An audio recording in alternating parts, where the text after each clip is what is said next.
I caught my breath as I turned off the county highway onto a dirt path that barely deserved the name road. My old pickup rattled over potholes, kicking up clouds of dust in the sticky Iowa heat.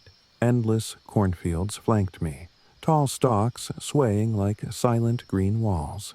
In the distance, a battered wooden sign read Fields Farm, half hidden behind weeds. I let out a shaky laugh. That was me now. Deborah Fields, farm owner, ex-accountant, completely out of my element, but determined to make this land my new life. I'd inherited the farm a few months back from an uncle I hardly knew. While I'd been struggling with the monotony of spreadsheets in the city, apparently he'd lived and died quietly here, leaving me the property in his will. The farmland was bigger than I imagined, though not in great shape. People said storms battered Iowa farmland, and infrastructure quickly decayed without regular upkeep. Yet, in my heart, I wanted to try.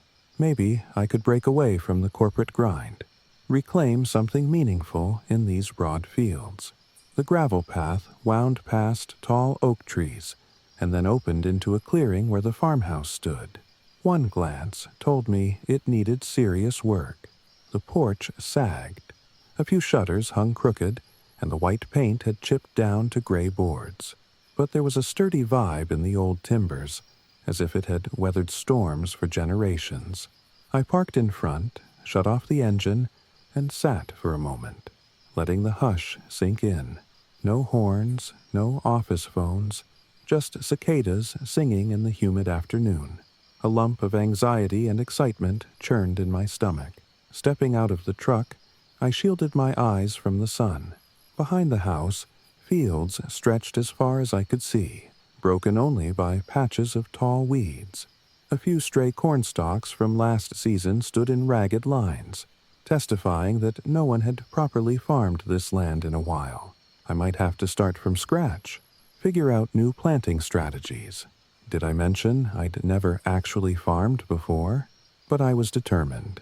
If I could master corporate budgets, I could handle seeds and soil. At least, that's what I told myself as I hauled my first box of supplies onto the creaking porch. Inside, the house felt stuffy, the air stale from disuse. I coughed at a swirl of dust, noticing old furniture shrouded in grime. The living room's floorboards squeaked with every step. I found the kitchen, small but workable, with a battered sink and a pump-out back for water. Electric lines were patchy, and I'd have to rely on a generator or solar rig for consistent power. Yet, despite the spiderwebs and peeling wallpaper, a flicker of hope warmed my chest. This was mine now. I could shape it into something real, an organic farm, maybe a stand at the local market, or, if nothing else, a quiet life away from cubicles and deadlines. I spent that first afternoon unloading boxes, setting up a few battery-powered lanterns, and airing out the house by propping open windows. The sun dipped low, painting the fields orange. My arms ached.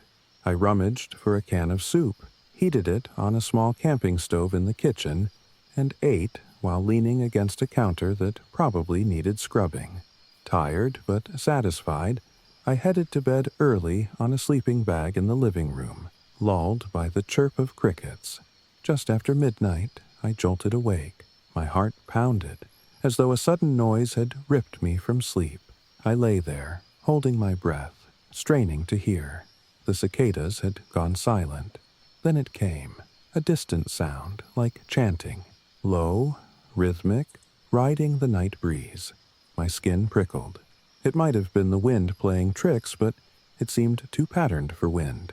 I groped for my flashlight, clicked it on, and scanned the windows. Nothing but the dark outlines of cornstalks outside. The chanting faded, leaving me disoriented. Eventually, I convinced myself it was just my imagination and fell into a restless doze. Morning brought bright sun and a fresh wave of determination. I shook off the night's weirdness and set out to explore the land. A dirt track wound around the house to the main fields, where I found rusted machinery left to decay. Weeds tangled around a broken plow, and an old tractor's engine had clearly rusted solid. As I surveyed the fields, I realized just how behind I was. The soil needed testing. The weeds needed clearing. Irrigation lines. There was a million tasks. But I also felt a strange optimism. There was potential here, and I had no illusions that it would be easy. But the chance to do something tangible called to me. Around midday, I heard a car engine. Surprised, I walked around front to see my nephew, Trenton, stepping out of his sedan. He was in his mid-20s, a college kid on summer break, wearing an anxious smile. "Debbie," he said, hugging me. "I wanted to see if you're, still alive. It's so quiet out here." I laughed, ruffling his hair. "I'm fine, Trent. Just working on settling in. You made quite a drive. Couldn't let you do this alone. Mom's worried you'll go stir-crazy." He glanced around at the endless fields. "You sure about this?" I shrugged. "I'm sure I need to try. Corporate life was killing me inside. At least here, I can breathe." We spent the afternoon clearing a portion of the yard, tossing junk into a big metal drum for later disposal. Trenton asked if I'd heard any local folklore. "Some neighbor might fill you in on weird stuff that happens out in farmland," he teased. I almost mentioned the nighttime chanting, but it sounded too nuts, so I kept quiet, focusing on cheerful conversation. Late that evening, after Trenton left for a motel in town, I settled in to read a manual on small-scale farming. The night wore on, shadows stretching across the living room. Then, faintly, the chanting returned. My pulse kicked. I switched off my lamp, listening. The sound drifted in from outside, rising and falling in a haunting melody. This time, it was clearer. Something about it felt like voices, not wind. My skin crawled with goosebumps. I forced myself to the window, peeking out. The moon was bright enough to see the rows of corn, shifting in the breeze like a dark ocean. But no movement, no sign of any people. Swallowing fear, I inched the door open, stepping onto the porch with a flashlight. The chanting lilted, beckoning me to come closer. My heart hammered, but I edged down the steps. The flashlight beam danced over the yard, then panned across the nearest corn rows. For an instant, I swore I saw a shape, tall, gaunt, slip between the stalks. I gasped, nearly dropping the flashlight. The chanting abruptly stopped. Silence swallowed the fields. A knot of terror settled in my gut. The next morning, I found footprints in the damp soil by the corn. Footprints that definitely weren't mine. They looked large, spaced unnaturally far apart. My hands shook as I snapped a picture with my phone. Something or someone lurked out here at night, chanting. Trying to calm myself, I told myself maybe it was a trespasser, a local messing around. But something about the footprints felt wrong. I decided to pay a visit to Marjorie Howe, the only neighbor I knew by name. She lived a couple miles down a winding dirt road, rumored to be a bit of a recluse. I found her place easily, an old farmhouse with a neat garden.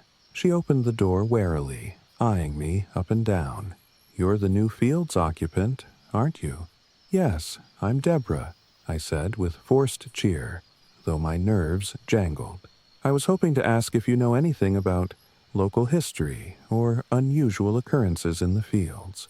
Marjorie's gaze shifted, and she sighed. She gestured for me to come in. Over a cup of herbal tea, she explained that my farmland had a dark story behind it. Decades ago, maybe longer, there was a feud over land boundaries. Some families claimed rights to your property. It escalated into violence. She spoke softly, as if reluctant to share. A few men disappeared. Word is, their bodies were never found, just left in the cornfields. My mouth went dry. "Are you saying they haunt it?" She shrugged, eyes flickering with discomfort. "The rumors say restless spirits roam those acres, especially at harvest time, chanting or calling out. That's why your uncle let the fields go to ruin. He was spooked. Couldn't keep farm hands." I left Marjorie's place with my mind racing. If this feud led to hidden remains in the fields, that might explain the chanting and footprints. Perhaps ghosts, or energies bound to the land. It sounded outlandish, but the creeping dread in me said otherwise. Trenton visited that weekend, eager to help me with the field. I decided to confide in him about the nightly chanting. His eyebrows shot up. That's super creepy. Maybe we should call the police. What would I tell them? I groaned. That I hear chanting, see footprints that vanish. He rubbed his neck. Good point. Do you think it's that land feud haunting you? I shrugged, swallowing. Marjorie says so, but maybe it's just local kids scaring me. We resolved to stay up that night together, see if the chanting returned. Sure enough, around midnight, the voices drifted in, low, mournful. My gut clenched. Trenton and I, flashlights in hand, crept outside. The chanting grew louder, weaving among the corn. We followed the sound, adrenaline roaring in my ears. Stalks rustled as we pushed deeper into the field, beams slicing the darkness. Then the chanting stopped, replaced by a hushed rustle. "Hello?" Trenton called, voice shaking. "Anyone here?" No response, just the wind. We advanced another few yards, hearts pounding. Then a shape moved. We both yelped, shining our lights to see a fleeting figure vanish behind the rows.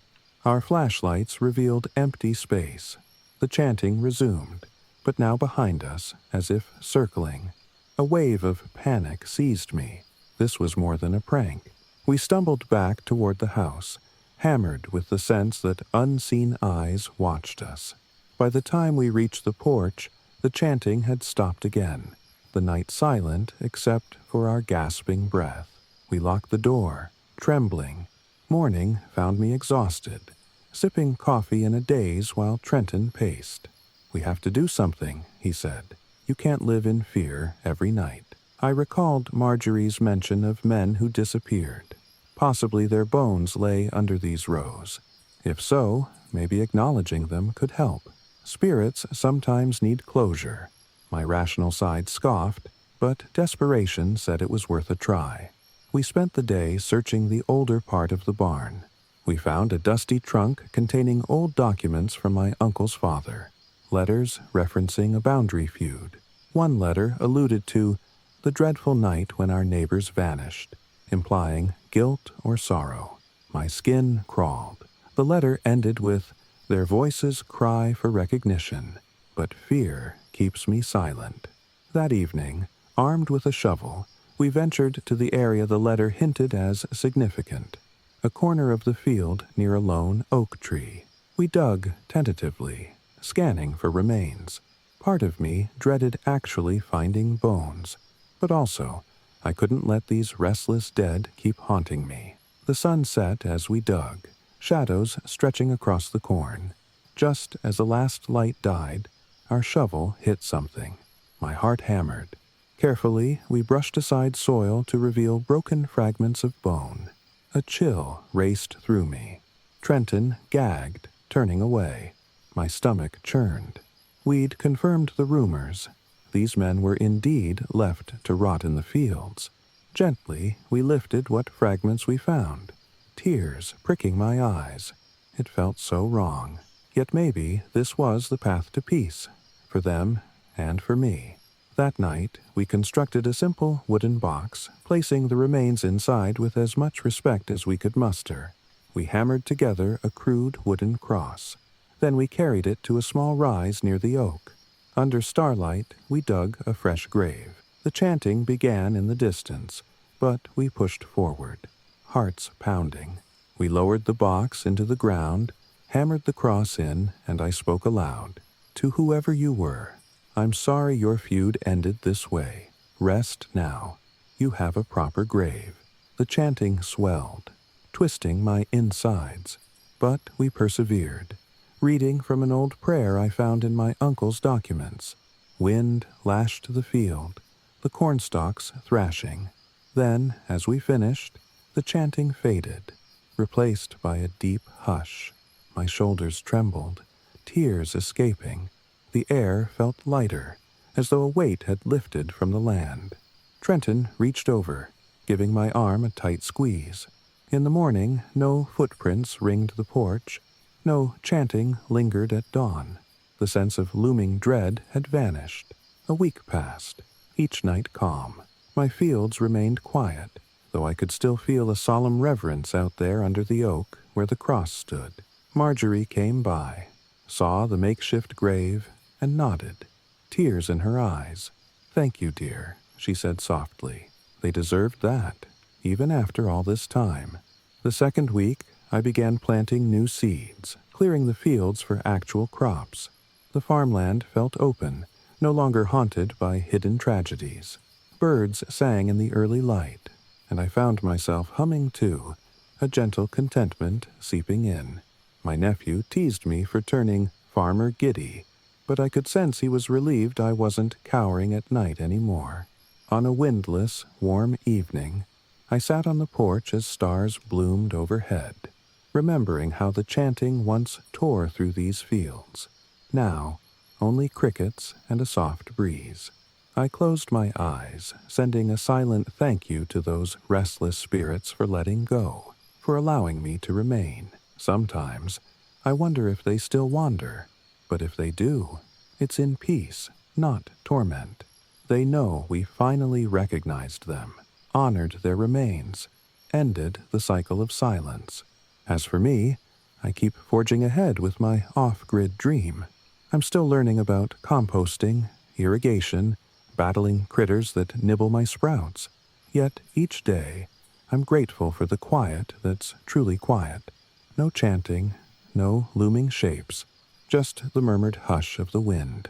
I see the place blossoming with each sunrise. My nephew visits less often now, confident I'm not losing my mind. I share fresh produce with Marjorie, who offers me old family recipes and sometimes a wry grin about restless ghosts turned helpful farmland spirits. We don't talk too much about the past violence, but the memory remains a quiet reminder that the land holds stories, even dark ones, that shape us. When the storms come, and Iowa storms do come, rattling windows and flattening stalks, I breathe steady, unafraid of the night. The feud that once bound wandering souls in chanting has found resolution. I let the thunder roll, watching lightning spark across the horizon, and I whisper a small prayer that all who rest here remain at peace. Occasionally, I walk to the oak where we buried the remains, placing a small bunch of wildflowers by the cross. Maybe it's silly or superstitious, but it feels right. The place no longer gives me chills. It's a solemn patch of ground, a testament to heartbreak and the healing that followed. I imagine a future where the fields thrive under an organic approach, where the old farmhouse stands proudly after a fresh coat of paint. Even if that takes years, I'm in no rush. Each seed I plant is a step away from the cubicle-laden life I left, and each step I take among the rows no longer echoes with unseen footsteps or chanting. It's just me, Deborah Fields, living quietly off the land, sharing my crops at the local market, forging new memories. In the hush of a summer dusk, I lean on the porch railing, watching fireflies dance over young sprouts. The air hums with possibility, not dread. I recall how the chanting once froze me with terror, how I found footprints and cursed farmland. Now, I find only the steady heartbeat of nature, the promise of growth. Who would have thought my inheritance came with restless spirits? Yet, in learning to honor them, I somehow honored my own need for purpose.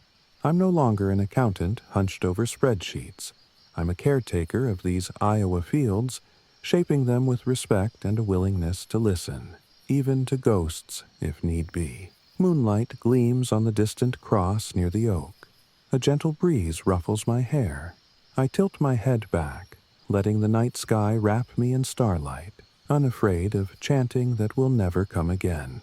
The farm, the fields, the house, they're home now, And in that realization, I find a peace as vast as the cornfields, as enduring as the quiet hush of a land that has finally found rest.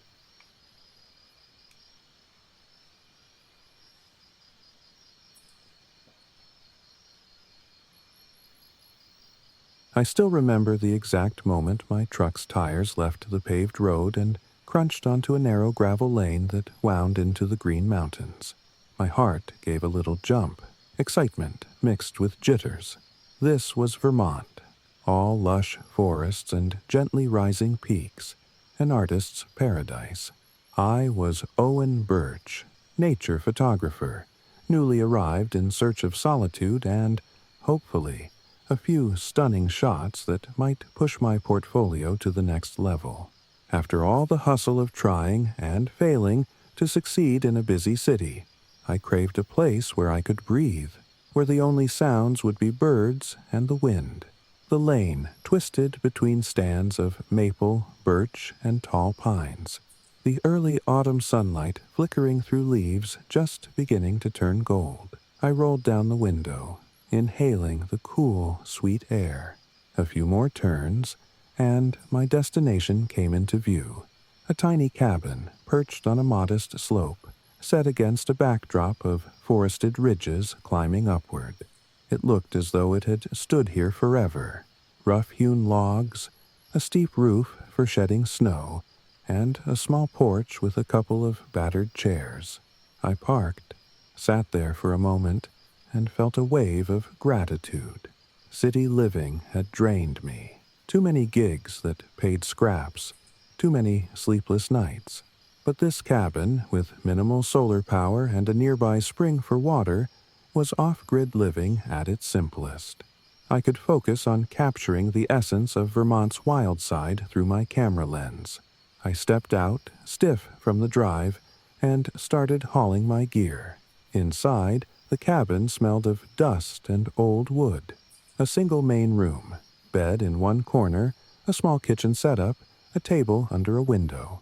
Basic, but enough. I smiled, imagining early mornings with the sunrise washing across the mountains. The first couple of days passed in a dreamy blur. I hiked short trails, scouted vantage points for sunrise shots, and experimented with my camera. The forest around me was alive with color and the last hints of summer warmth. At dusk, the valley below glowed gold, and I snapped dozens of photos. My heart soared, believing I'd finally found the perfect environment to create. It was on the third evening I noticed the lights. I'd set up my tripod on a ridge near the cabin, hoping for a time lapse of the moon rising. Night came quietly, the wind settling to a whisper. As I tinkered with camera settings, I spotted something move in the corner of my vision, a soft, bluish glow flitting among the trees far off. I blinked, leaning forward. Fireflies, maybe? But this glow was bigger, more sustained. Intrigued, I swung my camera around, trying to focus. By the time I did, the light was gone. The pines stood dark and unmoving. I told myself it could have been a distant hiker's headlamp, though who'd hike this deep at night was beyond me. Still, I kept an eye out. Nothing else appeared, so I shrugged it off, finishing the time-lapse in quiet. But an unsettled feeling lingered. The next day, I made a trip into a small town at the base of the mountains for groceries and a quick check of messages. My phone barely got a signal near the cabin. While there, I swung by the ranger's station, curious about local maps or tips on hidden trails. That's how I met Dana Greeley, a park ranger in her 30s with an easy smile. She was flipping through a binder of trail surveys when I introduced myself. "Hi, I'm Owen," I said. "I'm staying off-grid up in the Green Mountains for a while, doing photography. Thought I'd see if there are any trails not on the usual maps." Her eyes lit up with a friendly interest. "We've got a bunch of lesser-known paths, though some might be overgrown. Whereabouts are you staying?" I described the approximate area. Her smile tightened slightly. "That's a beautiful spot, but it can get eerie at night." She flipped through a set of brochures. This region has had a few interesting reports, especially about weird lights or drifting orbs. Some hikers claim they see them at dusk or near midnight. My stomach dropped. Lights, like bluish glows? She nodded. Yeah, people call them ghost lights or spook lights. Nothing confirmed by official accounts, but I've heard enough stories. They're supposedly harmless, just illusions or some unexplained phenomenon, but they freak people out. I tried to keep my voice casual. I might have seen something like that last night. Dana's gaze sharpened. Be careful. Sometimes folks wander after them, thinking they're flashlights or people in trouble. They end up lost or off trail. If you see them again, best keep your distance. You do much night photography. All the time, I admitted. I'll watch my step, thanks. That afternoon, I returned to the cabin, mulling over the conversation. Dana's mention of illusions or ghost lights had piqued my curiosity, but also stirred a faint unease. I planned to do more nighttime shoots, especially as the leaves turned. The possibility of crossing paths with something unexplainable lingered at the back of my mind. Sure enough, that night, I saw them again. I'd positioned myself deeper in the woods, aiming for a star-lapse sequence above the treetops. The air was still, the forest hushed. Around 10 p.m., faint glows emerged between the trunks, bobbing in silent arcs. This time, I got a clearer look through my camera lens. Pale, bluish orbs, maybe the size of a fist, drifting among the trees about 100 yards away. They hovered, separated, merged, then winked out. My heart hammered with adrenaline. The wind rose, rustling leaves overhead. I crouched, carefully snapping a few long exposure shots in that direction, though I wasn't sure if my camera would capture anything. The lights flickered back, dancing almost playfully, then slid out of view behind thick pines. A weird longing tugged at me, like I wanted to follow them, see them up close. But I recalled Dana's warning. Instead, I forced myself to stay put. Eventually, the lights vanished. I trudged home with my head spinning, part of me thrilled, part spooked. The next morning, I rummaged through the previous night's shots on my laptop, the battery draining my meager solar supply. One or two frames seemed to show faint smears of light near the tree line, though it was inconclusive. Could be lens flare, my rational side argued, but it felt too purposeful. That day, an old friend named Jerome Watts showed up unannounced. He was passing through Vermont on a short vacation, having heard from me about my off-grid plan. A short, stocky guy with a mischievous grin, he teased me about living like a hermit. What next, Owen? Gonna churn your own butter and wear buckskin? I rolled my eyes, but I was happy to see a familiar face. Over lunch, he asked, "So, any cryptids out here in the woods? Bigfoot sightings?" I hesitated, then spilled about the ghost lights. He burst into laughter.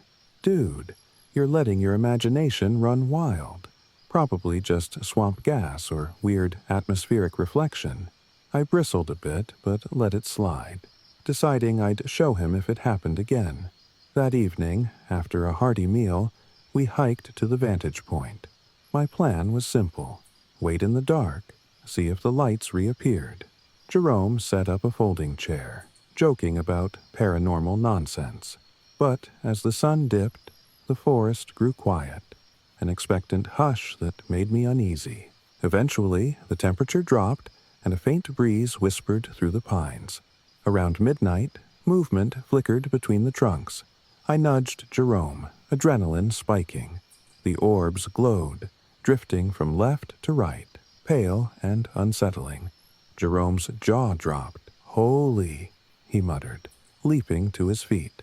The lights bobbed, then flickered out, only to pop up behind another clump of trees, closer. I started to reach for my camera.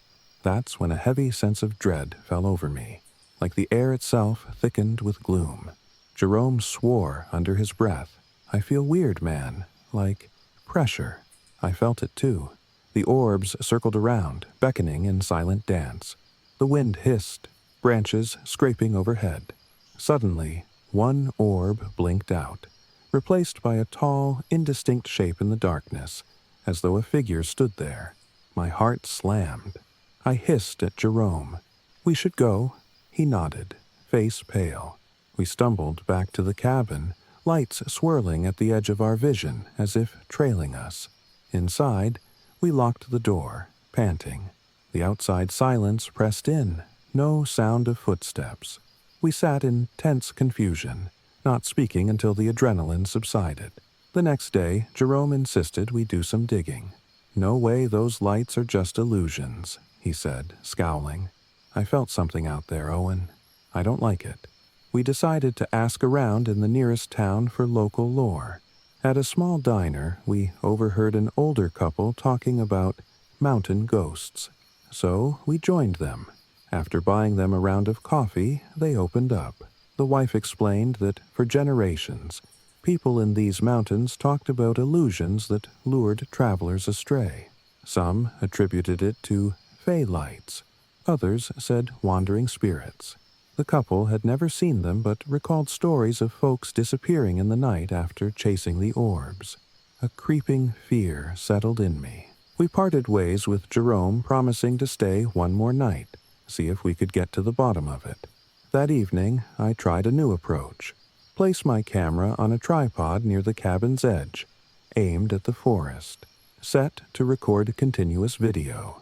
Meanwhile, we stayed inside, peering from the window, wanting to see if the orbs manifested without our direct presence. Hours passed quietly, the crickets and frogs chanting. Then, near midnight, we spotted faint glows flitting between the trees.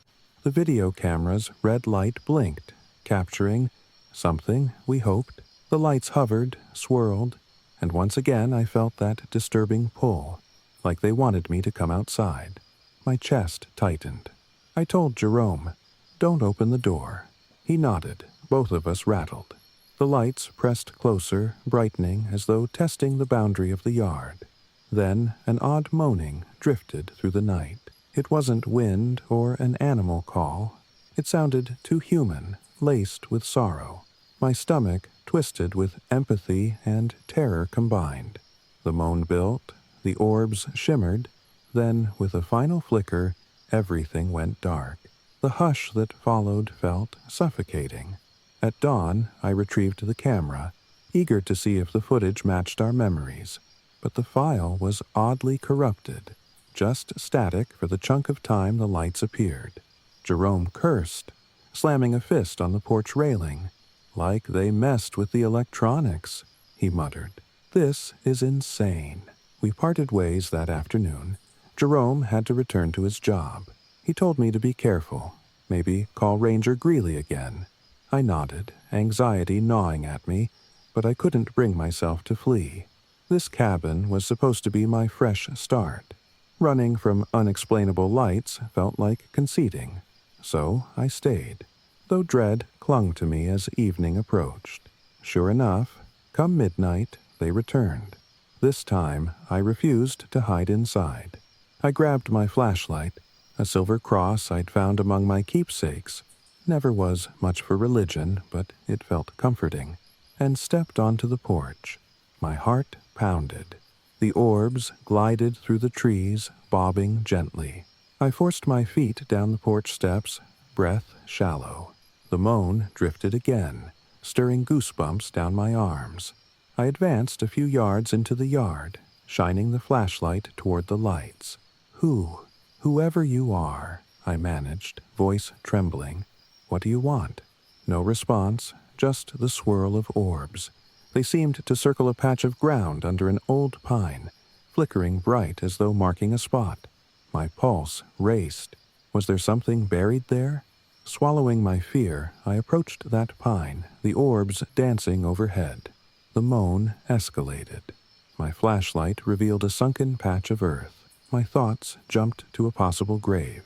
My heart hammered so loud, I barely heard the wind. Kneeling, I brushed aside dead leaves. The soil gave way. revealing a battered wooden box half buried. My throat constricted. Was it a coffin? Or a stash? I pried it open with shaking hands, revealing scraps of old fabric, a rusted locket, and a journal, pages crumbling. My mind spun. Could these items belong to someone who died out here? The moan soared into a wail. My eyes watered with terror.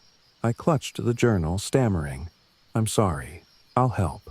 The orbs pulsed, bright as day. Then, with a final moan, they blinked out, leaving me panting in the dark. Inside, I pored over the journal's fragile pages. The handwriting was spidery, referencing a name, Eliza Farnsworth, a young woman living alone in these mountains decades ago. She wrote of seeing lights at night, feeling drawn to them. The final entries spoke of her fiancé lost in the woods, possibly lured by the orbs. Grief consumed her. She prayed the lights would return him, but they never did. She vanished from the record soon after. My chest tightened. Could the lights be connected to that heartbreak? Next morning, I hiked down to Ranger Greeley's station with the box in my pack. I told her the gist. Found relics, an old journal referencing a missing fiancé. Eliza Farnsworth might be the source of these hauntings, I said, voice low. Dana frowned, leafing through the brittle pages. "This is intense," she said softly. "I've heard a story about a woman who wandered off looking for her lost love, never found. If she died out there, maybe her spirit or sorrow ties to these lights." We decided to hold a small memorial. Dana suggested we bury the box near a local trail rest area, marking it as Farnsworth's final memory. We'd also set up a small placard, acknowledging her name and the fiancé lost to the forest. Maybe that gesture would quell the restless energy. We did it at sunset, just the two of us, quietly placing the box in the ground near a big oak. I read a few lines from the journal. "My heart cannot rest while the lights call him away." My voice trembled with sadness. We hammered a tiny wooden plaque into the soil, reading, "In memory of Eliza Farnsworth and her beloved." The wind stirred, rustling leaves in a gentle swirl. A hush fell, and I sensed a shift, like the forest exhaled. After, we returned to my cabin, uncertain but hopeful. That night, I waited outside. The hours passed without so much as a flicker. My shoulders loosened in cautious relief. Could it be over? Days went by in relative peace. My photography blossomed, capturing stunning morning mists and golden sunsets over the ridges. I even hiked at night sometimes, braving the darkness with confidence. No orbs manifested. No eerie moans. The gloom that once lurked in the pines felt lifted, replaced by a calm hush. Dana visited to check on me, noticing how relaxed I seemed. I told her the nights had stayed quiet. She smiled. "Sometimes, acknowledging a tragedy is all a spirit needs," she said. Occasionally, I wonder if the lights were spirits, or a natural phenomenon triggered by emotional resonance. Either way, the heartbreak in Eliza's journal was real. Maybe the forest had trapped that sorrow. By burying her relics with respect, we might have offered her the rest she was denied. The cynic in me says it could be coincidence, but the dreamer part sees meaning in it. I keep the final photograph from the night we placed the box. Dana and me under the oak, a single swirl of faint light near the corner of the frame. Perhaps the orb's last goodbye. I remain in that cabin, forging a new chapter as a nature photographer. My portfolio flourishes, loaded with images of Vermont's ridges in every season. The local park rangers sometimes call me if a visitor wanders off trail. I help them, remembering how easy it is to get lost chasing illusions. In the quiet of evening, I sit on my porch, sipping tea while the wind sighs through the pines. Gone is the dread of swirling ghost lights. Instead, the forest stands tranquil, the sky thick with stars. I let the hush envelop me, grateful for the ghosts I've laid to rest and the new life I've found, shaped by the haunting beauty of these Vermont mountains. Yes, the memory of those nights lingers, that chill of seeing flickering orbs beckoning among the trees. But now, I accept it as part of the land's story, a chapter that needed closure, and I found my own sense of belonging in the process. A small cabin perched on a slope where nature, and perhaps the spirits within it, can coexist, at peace under the moonlit canopies of the Green Mountains.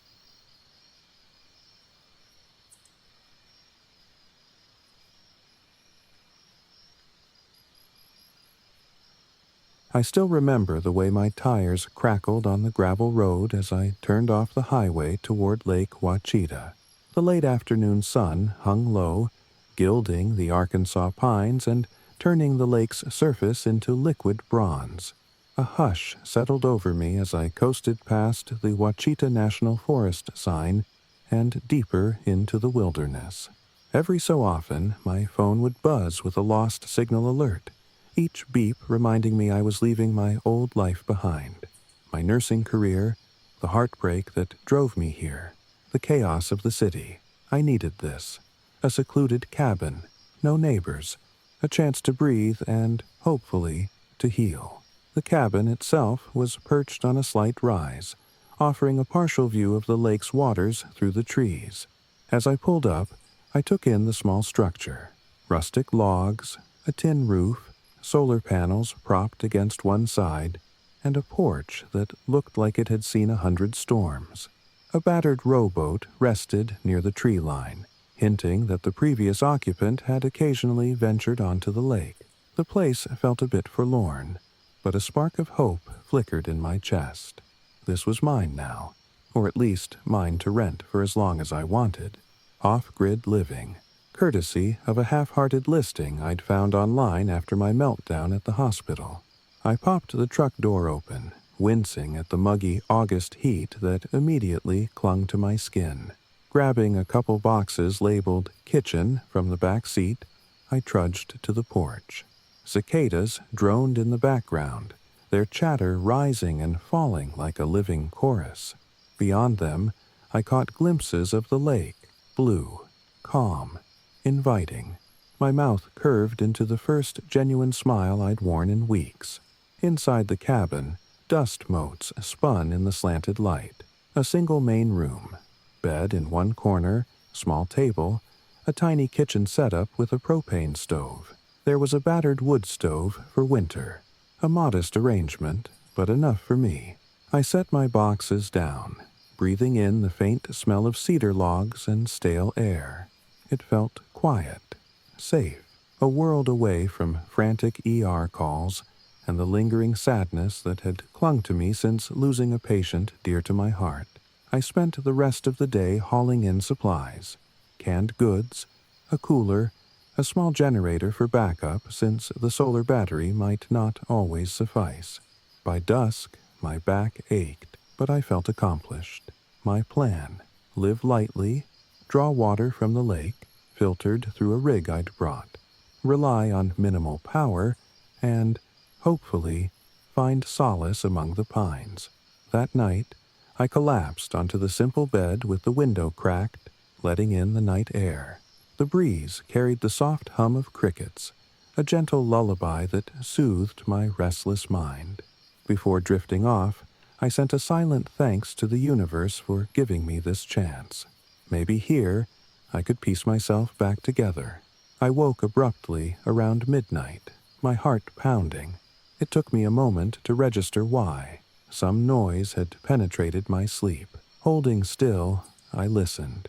The cabin was dark, the window letting in a faint glow from the moon. Then I heard it again, a soft flop, like something wet slapping against wood. I rubbed my eyes, adrenaline surging. Another sound, something scraping the porch. My skin prickled. For a moment, I imagined a bear or raccoon rummaging, but that wet slap repeated, more rhythmic, almost deliberate. Pulse hammering, I grabbed my flashlight and crept to the window. Peeking out, the porch lay empty in the moonlight. The scraping had ceased. Maybe it was just the wind. But the following morning, I discovered a half-dozen dead fish arranged on the porch. I froze, the sight sending a chill through me. They were small fish, maybe catfish or perch, each placed in a neat circle. My mind reeled. An animal wouldn't place them so systematically. Had someone done this as a sick prank? My nearest neighbor had to be miles away. I shuddered, deciding it had to be a raccoon or some cunning predator. Possibly the fish flopped that way. Yet the circle shape was unnerving. Goosebumps trailed my arms in the humid morning air. I used a shovel to toss them back into the woods, telling myself not to freak out. But as I set up a basic water filter on my porch that afternoon, the memory lingered. Could the fish have washed ashore and a scavenger carried them up? The skeptic in me said yes. The nurse in me, the part that recognized patterns, said this was too precise to be random. Determined to push forward, I busied myself exploring the lake's edge. Just down the slope, the shore greeted me with smooth stones and a narrow stretch of sand. The water looked inviting. I knelt, scooping some in a jar to run through my filter, frowning at the slightly murky color. I'd have to watch for contamination. The sun beat down, and I half considered a quick swim. But an uneasy feeling gnawed at me. The fish circle was messing with my head. A few hours later, after chores, I hopped onto the old rowboat. Might as well see more of the lake, I reasoned. The water lapped gently as I rowed away, the cabin soon hidden by tall pines. The late afternoon sun cast warm highlights on the rippling surface, each dip of the oars soothing. Out here, I found a shred of peace that reminded me why I came. The freedom to drift. No demands. No hospital codes. Just water and sky. I exhaled tension with each pull, but near twilight, I thought I heard faint singing across the lake. I paused. Oars still. The sound was almost like a lullaby, softly echoing, carrying over the water. Straining to see, I spotted only silhouettes of far-off pines and a few bobbing logs. The singing teased at the edge of hearing, too light to be sure. My pulse gave a nervous flutter. Possibly it was the wind through the trees, or someone from a distant campsite. The lake had pockets of campgrounds. Trying to quell my nerves, I rowed back under a sky turning orange and pink. That night, I lit an oil lamp in the cabin, writing in a journal about the day's events, ignoring the tension in my neck. Sleep eventually claimed me. Sometime past midnight, I jolted awake again. This time, footsteps squished on the porch. Wet footsteps, each step accompanied by a faint drip, drip, drip. Fear locked my limbs.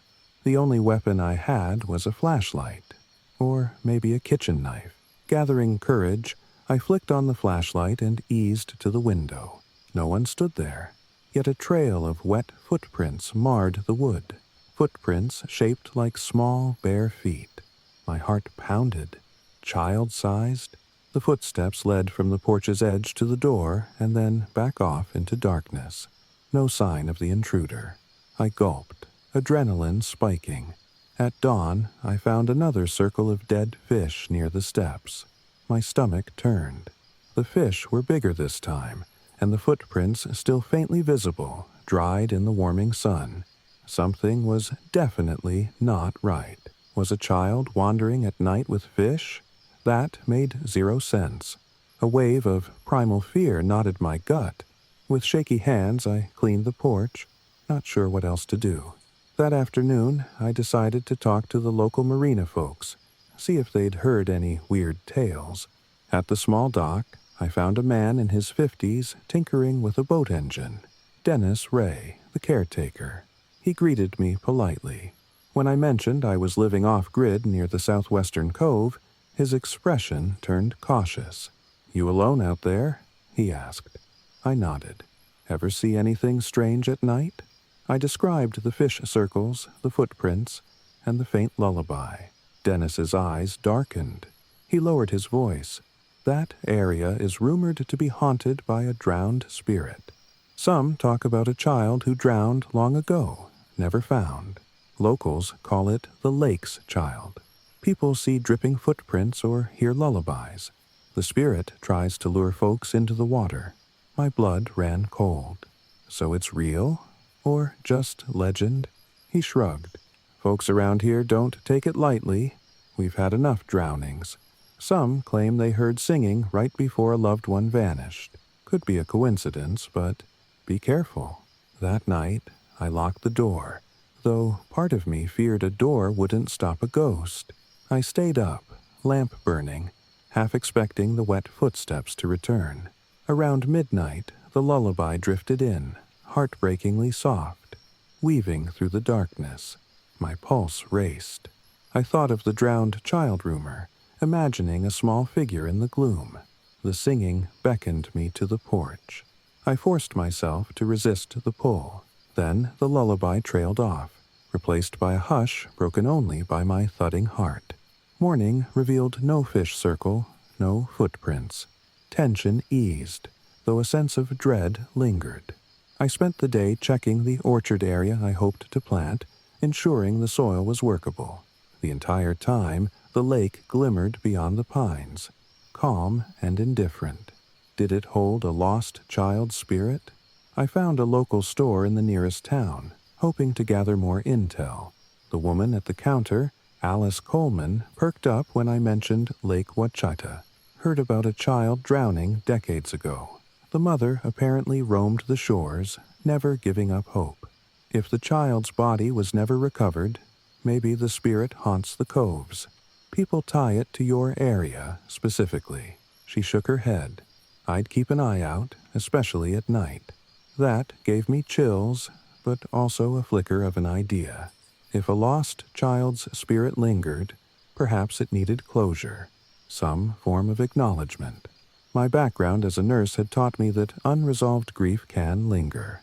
This might be a supernatural version of the same principle. So I prepared a small makeshift memorial on the lake shore near my cabin. A simple wooden cross and a child's toy I found in a thrift shop. Just a small stuffed bear.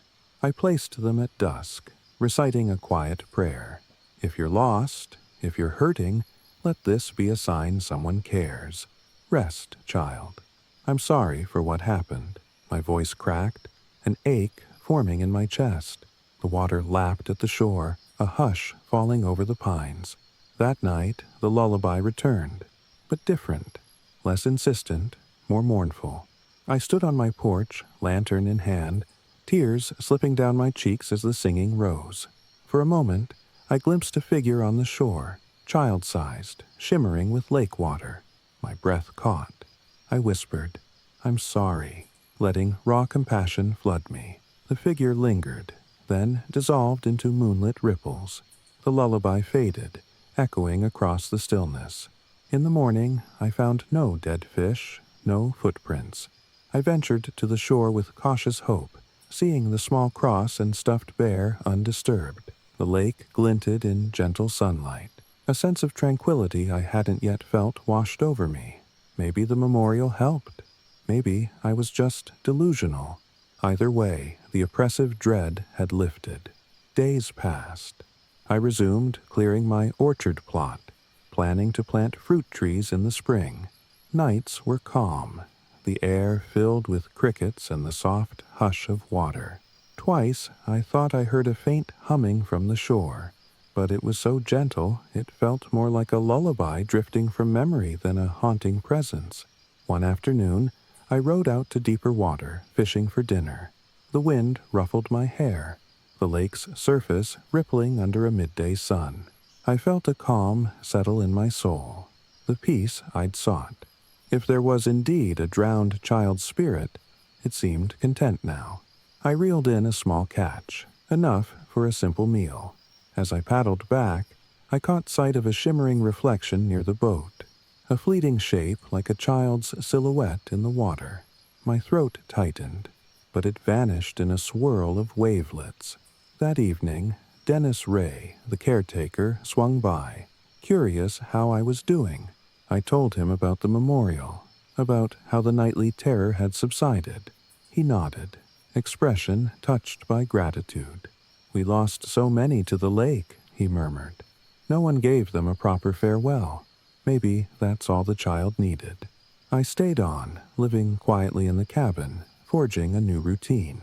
The farmland around the house might never host a grand orchard, but it gave me enough space to pot a few seedlings, experiment with vegetables. My scars from the hospital tragedy began to mend, replaced by a sense of purpose, caring for the land, coexisting with the lake's mysteries.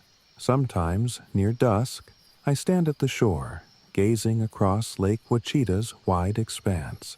The memory of fish circles on my porch still sends a small shiver through me, but I also recall the gentle hush that replaced the sorrowful lullaby.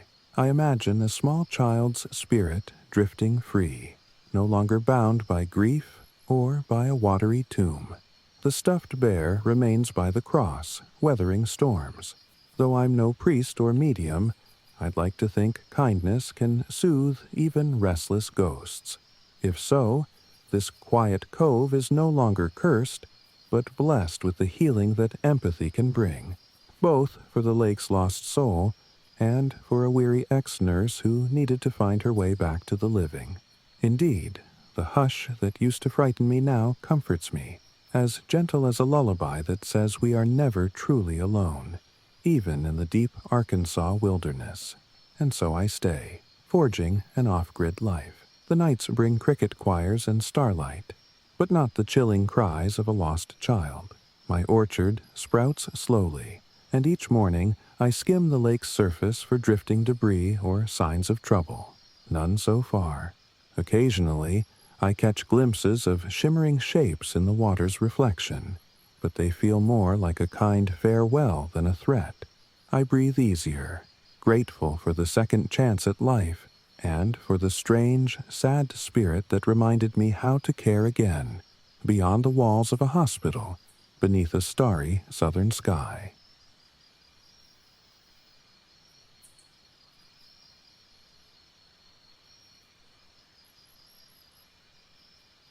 I never knew a place could feel so ancient and fragile at the same time until I first laid eyes on that deserted mansion in the Oregon high desert. The drive-in felt like stepping onto another planet.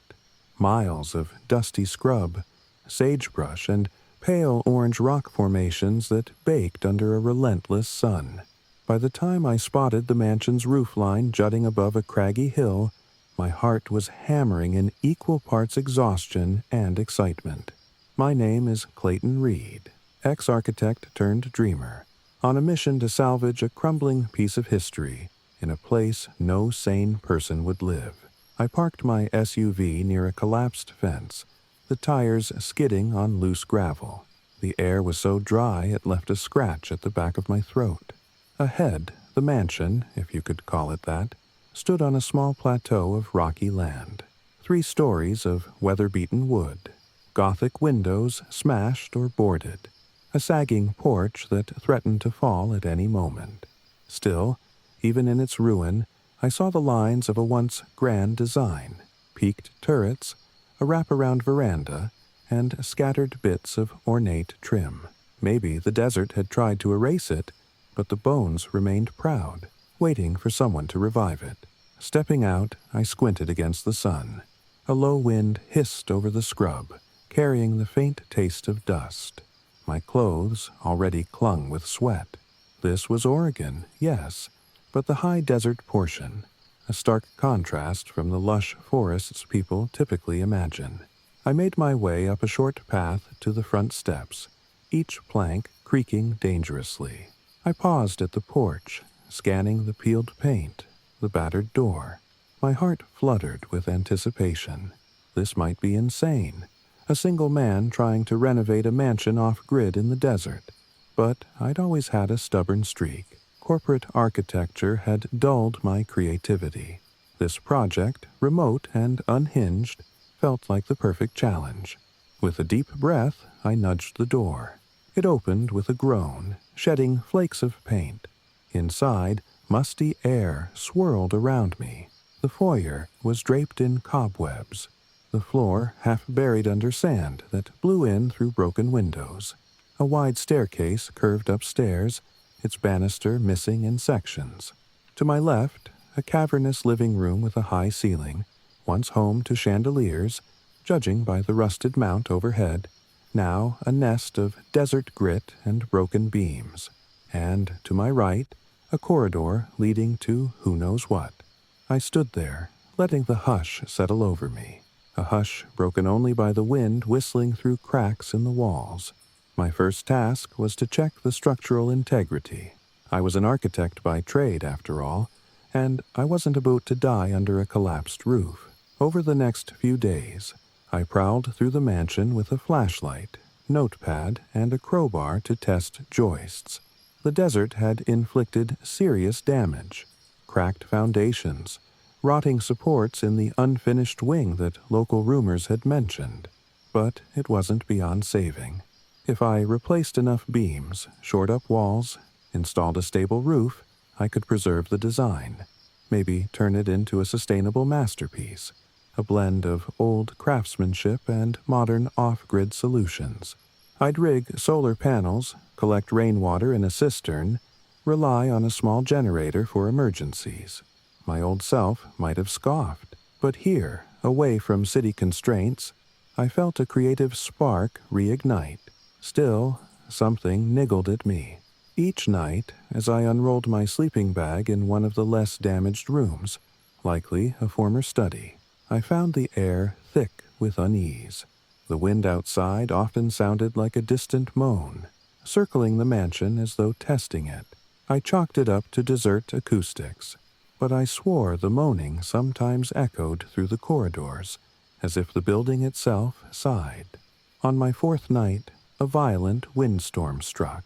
I lay awake, listening to sand pelt the walls and the roof beams groan under the gusts.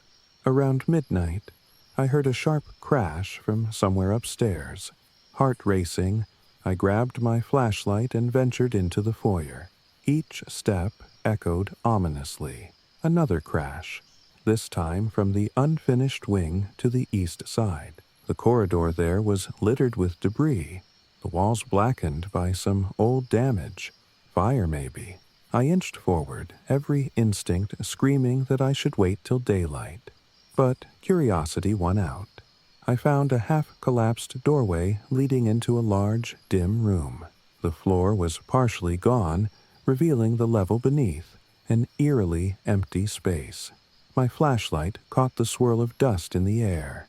Then, in the corner, an overturned shelf lay with shards of wood scattered around. Something had knocked it over, or had the wind gusted through a broken window. My heartbeat thundered. I scanned for signs of an intruder. Footprints, fresh disturbance, nothing. But as I stood, I felt a prickling on my neck. The hair rose on my arms, a sense that I wasn't alone. The wind died abruptly, leaving a silence that pounded in my ears. I swung the flashlight around. Was that a shape in the corner? My beam revealed only drifting dust. Then, from the hallway, I caught a fleeting whisper, as though someone breathed my name. Clayton. My mouth went dry. I was sure it was the wind, but my heart hammered anyway. I bolted back to my sleeping bag, adrenaline raging. It took me hours to calm down. Come dawn, the desert sky brightened to a pastel orange. I dismissed the night's scare as a product of exhaustion and the storm. But a gnawing worry told me this place was more than just an old ruin. Perhaps it held secrets. Determined to keep a rational head, I pressed on with repairs. I hammered boards across broken windows, cleared rubble from corridors, bracing collapsed door frames. Yet, in the silent corners, I felt watched. A week into my stay, I met Lucia Morales, a local historian who'd caught wind of my project. She arrived in a dusty jeep, stepping out in sturdy boots, dark hair pulled back. She greeted me with a firm handshake, curious eyes scanning the mansion's exterior. "This is quite the undertaking," she said. I thought I was the only one fascinated by the old desert mansions. Over coffee brewed on my small propane stove, She told me she'd studied old county records about this mansion. It was built by a reclusive landowner named Garwin in the early 1900s. They say he dabbled in odd practices, occult stuff, or so the rumors go. The unfinished wing was rumored to house his private rituals. Some folks believed he summoned things in the desert. She shrugged, wincing. Local lore, probably exaggerated. A chill slid through me. I found signs of fire damage in that wing. Maybe an accident? She nodded. Records mention a fire that ended Garwin's life. After that, no one wanted the mansion. People claimed it was cursed, that shadows roamed the halls. A few owners tried to restore it, but abandoned the attempt. Said they felt uneasy, heard strange voices. My stomach knotted. So I wasn't the first. I've had weird experiences, I admitted softly. Noises at night, feeling like I'm not alone. Lucia's expression turned sympathetic. I can help research more. If there's truly an occult angle, diaries might exist. Are you sure you want to keep living here? I forced a grin. I'm an architect. I see potential. I'm not giving up yet. She smiled back, impressed. Then let's see if knowledge helps. Maybe we can figure out what truly happened in that wing. Over the next few days, Lucia returned with photocopies of old newspaper clippings and bits from Garwin's personal notes she'd found in the county archives. The notes referenced summoning desert spirits, or binding them to the mansion. We both read, unsettled. One phrase kept repeating, the desert's energies must be harnessed. Another note mentioned a ritual incomplete. My rational mind balked at the idea of real occult forces, but my experiences at night were hard to dismiss. Sure enough, the supernatural activity ramped up. Doors slammed at odd hours, even when windows were sealed. Once, I stepped into the foyer to find furniture rearranged into a circle, dusty footprints crisscrossing the floor, none matching my boots. My sleep grew restless, plagued by nightmares of a tall, gaunt figure pacing the corridors, chanting in a language I didn't recognize. I woke drenched in sweat, my heart hammered with a terror I couldn't rationally explain. Lucia suggested a new approach. Maybe we needed to finish whatever ritual Garwin had started, but do it in a way that banished the negative energies. She admitted it sounded dramatic, but all clues pointed to that unfinished wing as the source of malevolence. And if Garwin truly conjured something, perhaps it still lingered. I laughed nervously, but what else could I do? So one evening, we ventured into the wing together, armed with flashlights, a camera, and a stack of Garwin's notes. The sun set in a blaze of red across the desert, and the mansion's interior plunged into gloom.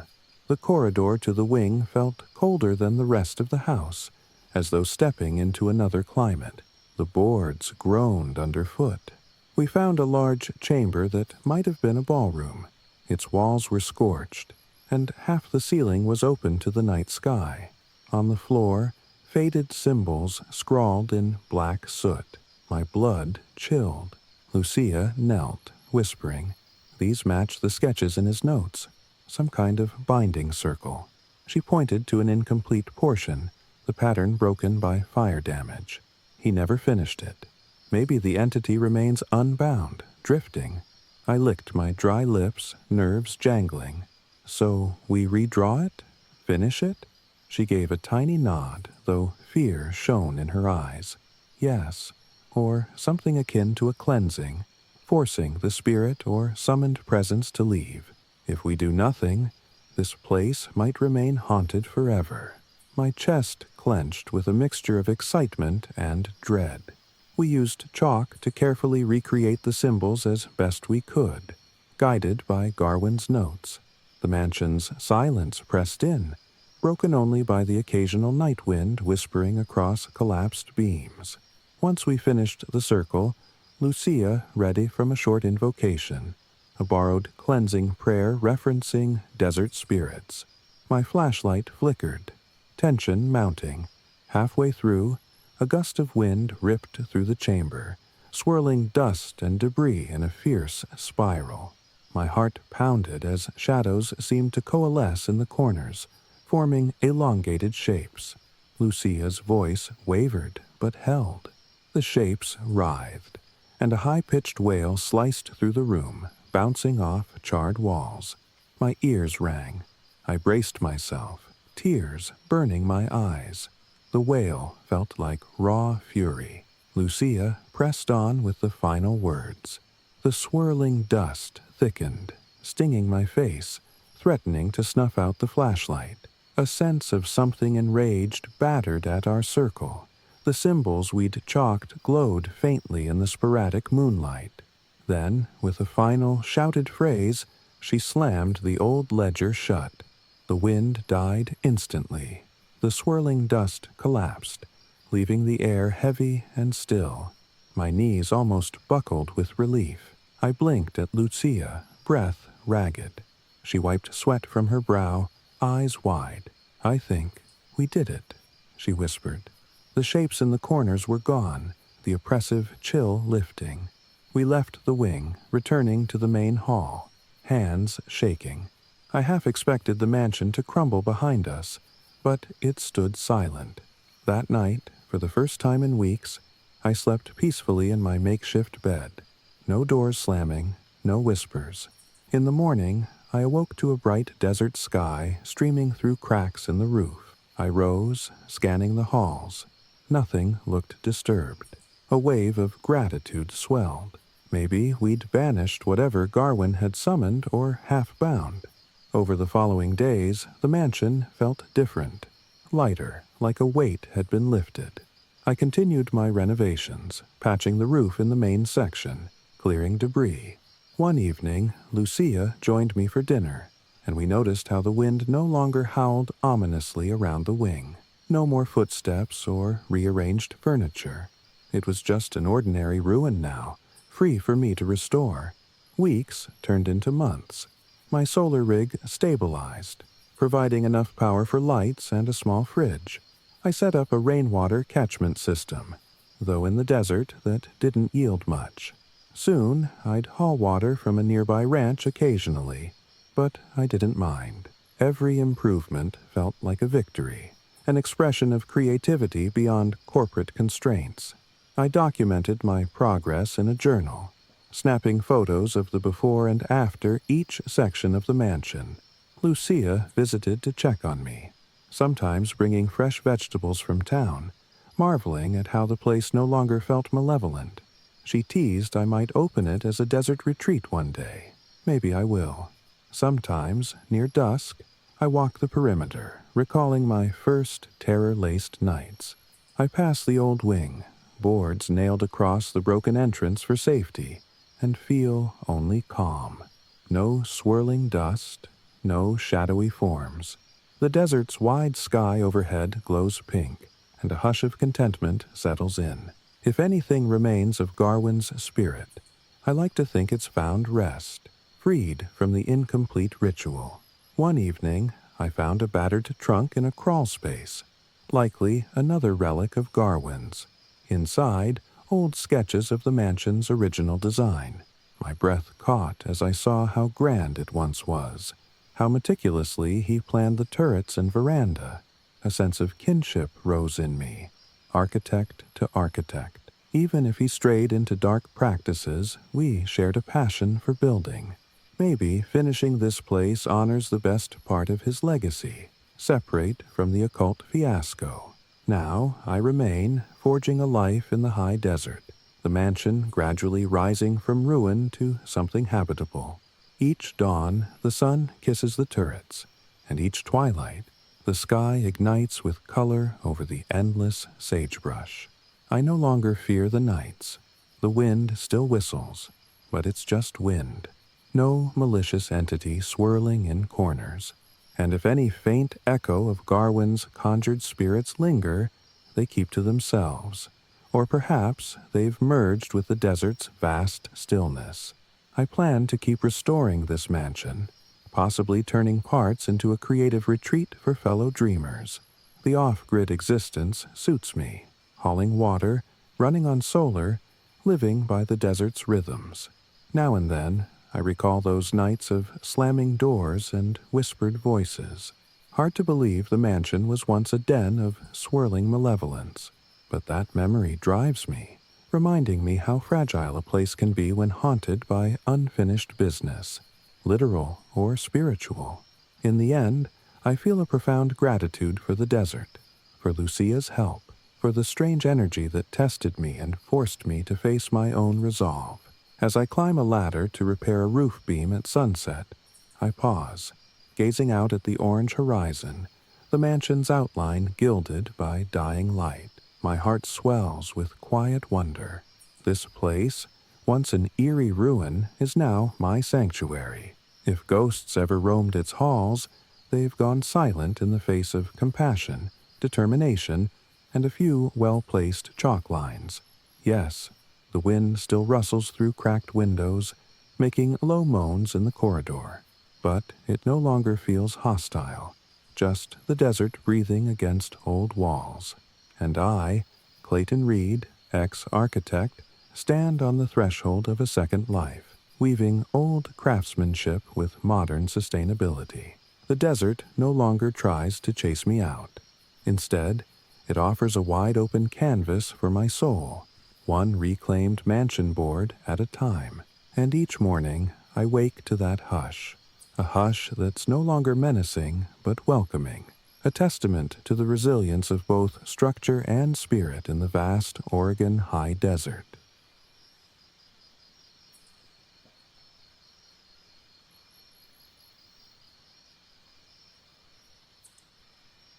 I never realized how intensely fog could swallow a place until I moved to the edge of Cuyahoga Valley National Park. I'd read articles about this region's morning mists, how thick they could be, how they clung to the ravines and hollows. Yet knowing it intellectually was different from seeing it firsthand. Waking up at dawn to find every tree, every blade of grass, even my own porch, vanished behind a dense wall of gray. My name is Mel Daniels, a nurse by training, though I guess I can't really call myself that anymore. I left the hospital in the wake of a tragic incident, one I haven't fully processed.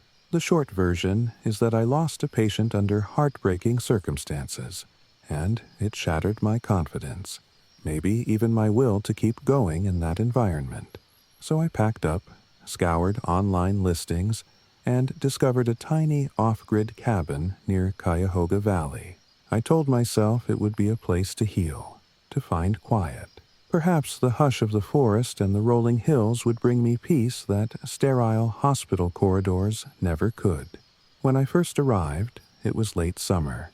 The track leading to my cabin was barely wide enough for a single car, the gravel crunching under my tires. On either side, tall trees arched overhead, forming a green tunnel that filtered the sunlight. My cabin, a squat, single-story structure, appeared at the end of this tunnel, set on a small rise with a view of the ravine below. At the time, I didn't pay much attention to the ravine's depth or the hush that seemed to emanate from its shadows.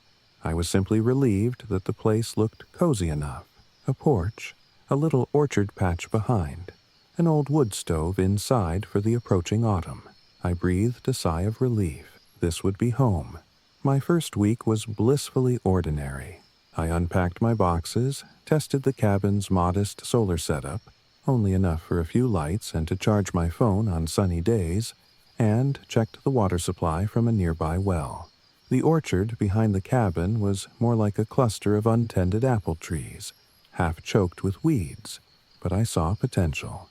My plan was to clear some space, maybe try my hand at growing a few vegetables. I relished the silence each night, the chirp of crickets, an owl's distant hoot. If anything, the silence felt too deep at times, reminding me how far I'd come from the city's clamor. Then the fog arrived. It was a Tuesday morning, just before 6, when my alarm buzzed me awake. I still kept city hours out of habit. I fumbled for my phone, blinking sleep from my eyes, and realized the world outside my window was pure white. Not just a light haze, but a swirling, milky void. My heart did a small jump of wonder.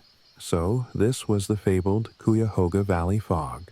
I climbed out of bed, pulled on a sweatshirt, and stepped onto the porch.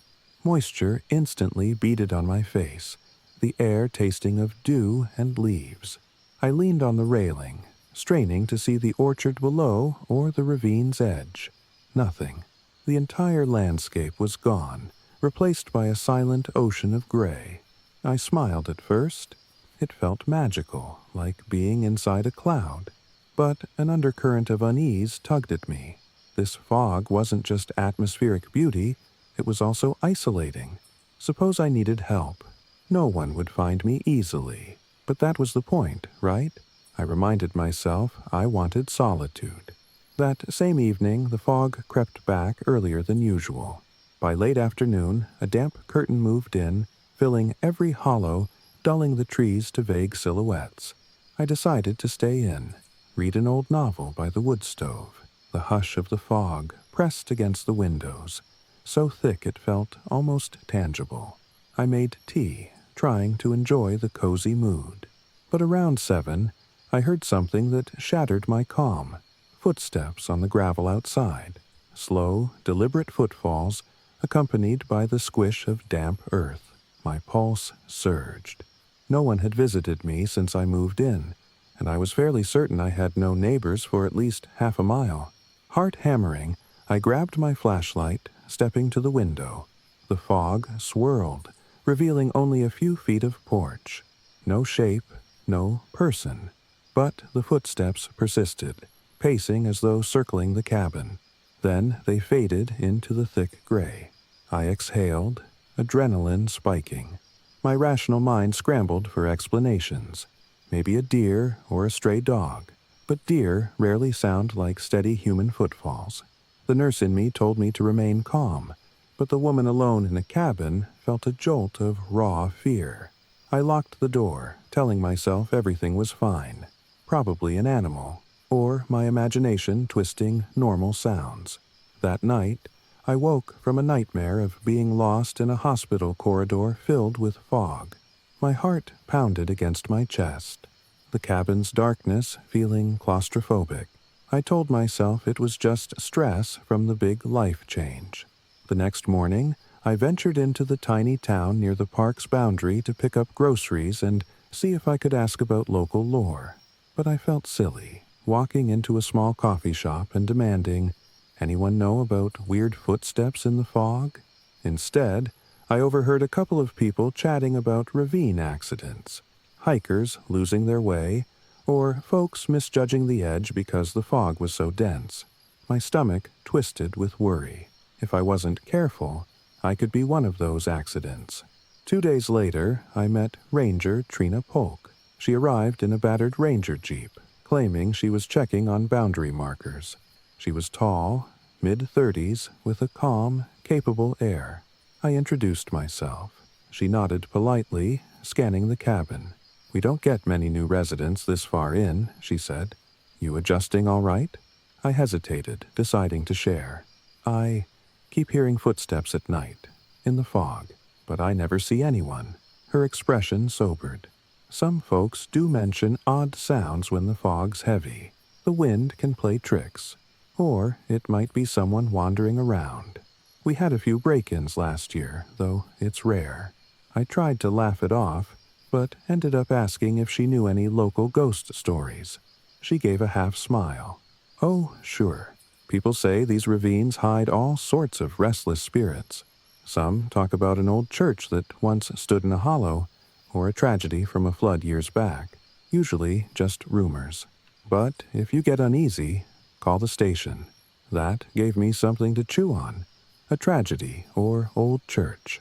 Maybe the footsteps were tied to that.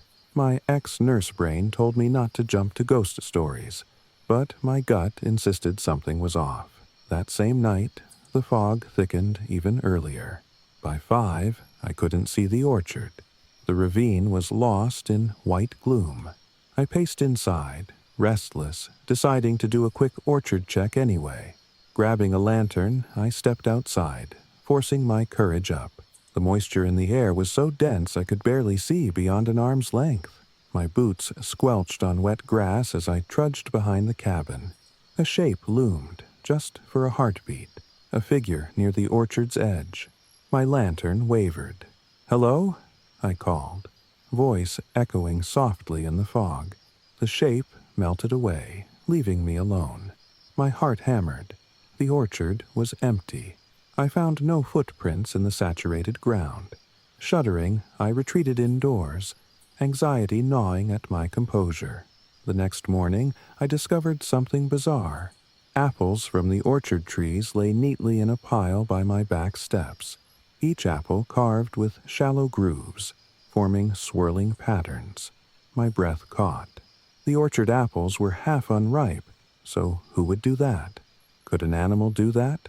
The swirling marks looked too precise, like miniature labyrinths etched into the skin. A jolt of fear raced up my spine. This was no random phenomenon. I tried to keep my wits. Maybe a local kid messing around? But who'd hike all the way out here in the fog? I spent the day weeding the orchard, eyes flicking around warily. I half expected that shape to appear in broad daylight, but all remained still, except for a light breeze and the occasional crow overhead. By evening, frustration trumped fear. I grabbed a kitchen knife and marched outside as dusk set in, the fog creeping in once more. Standing on the porch, I shouted, "Whoever you are, I'm armed. Stop messing with me." My voice vanished into the swirling gray. Silence. The footsteps didn't come. No figure emerged. I felt a bit foolish, but also bristled with adrenaline. Around midnight, I woke to a new sound. A faint moan drifting from the ravine side of the cabin. My pulse spiked. Lantern in hand, I tiptoed to the window. The fog pressed against the glass, an endless white curtain. Another moan rose, low and mournful, tugging at my heartstrings like a wounded cry. Part of me demanded I hide under the covers. Another part insisted maybe someone was hurt. So I inhaled, steeled my nerve, and slipped outside. The moan echoed again, guiding me around the cabin to the ravine's edge. My lantern cut a small circle of light through the fog, revealing wet ground, twisted roots, the slope descending into whiteness. Each step felt like stepping off a cliff in blind faith. Then I heard footsteps, soft, crunching behind me. I whirled. The lantern beam caught nothing but drifting mist. Suddenly, from the ravine below came a gust of wind that battered me with swirling fog. My lantern flickered, casting dancing shadows. In those fleeting shadows, I saw it. A hunched figure with elongated limbs, a face blurred by haze, standing halfway down the ravine slope. My lungs seized in terror. The figure let out a moan that felt laden with sorrow. Then it turned, disappearing into the swirling whiteness. I scrambled back to the cabin, mind whirling with shock. That figure, was it even human? Or some manifestation of the tragedy Ranger Trina hinted at? My chest tightened with empathy. The moan hadn't felt evil, more like lost anguish. But why target me with footsteps, carved apples, fleeting apparitions? The next morning, I reached out to a local preacher, Reverend Abram White, whose number I'd gleaned from a bulletin board in town. A kindly older man, he arrived at midday in a battered pickup, stepping out with a solemn expression as I explained my encounters. He listened thoughtfully, not once suggesting I was crazy. Then he told me about an old church that once stood near the ravine decades ago. It burned in a flash flood incident, he said. Some called it an act of God. Others said it was an accident. A few parishioners lost their lives. Their spirits, folks claim, wander the ravines in heavy fog, searching for deliverance. Chills rippled over my arms. So, a group of souls perished in a freak incident, possibly tethering them. Is there a way to help them move on? I asked softly, half embarrassed. He nodded. Often, acknowledging their story can ease restless spirits. We can hold a small prayer or memorial near the ravine, if you like." Part of me balked. This was veering into ghost hunter territory, but my experiences suggested something supernatural was indeed at play. If a simple memorial could free us all from these midnight visits, I was willing to try. So we arranged it for that evening. As dusk settled, the fog arrived right on cue. The Reverend and I gathered near the ravine with a lantern and a small cross he'd brought. My stomach fluttered with nerves. The orchard lay behind me, silent under the swirling gray. We recited a few prayers, acknowledging the lost souls from the burned church. The Reverend read from a passage about releasing sorrow and granting peace. I stood, clutching my lantern, scanning the fog for shapes. We concluded the prayer, hammered the cross into the soft ground near the slope, and stepped back. At first, nothing changed. Then the wind picked up, swirling the mist around us. I heard that moan again, closer than ever, and my skin prickled with dread.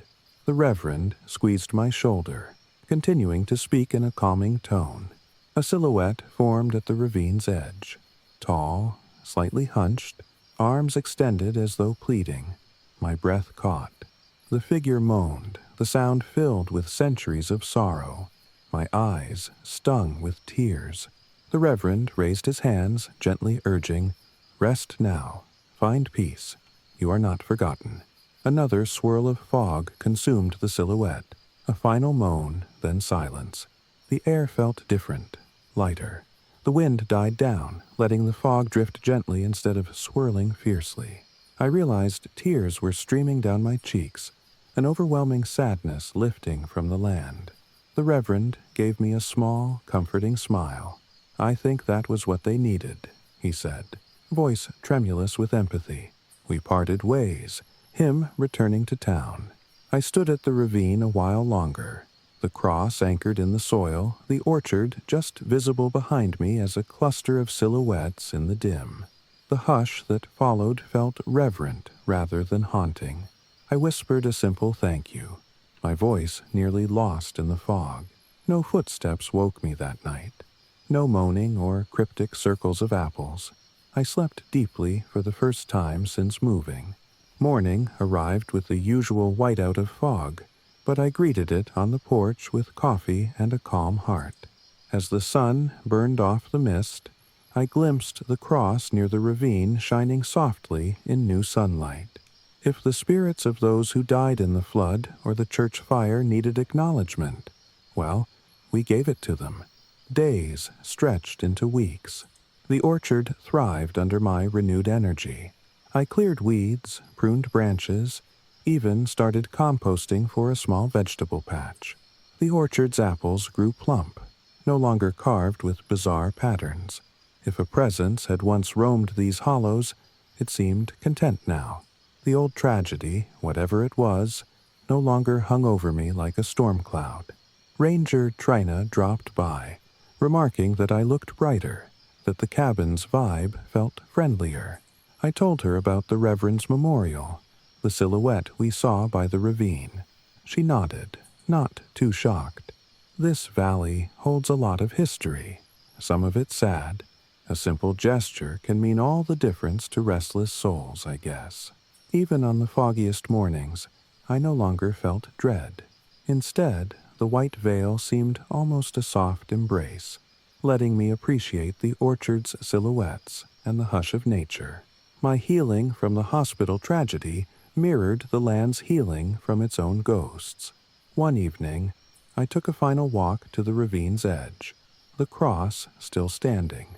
The sun set in a burst of orange, the fog rising from the ravine floor.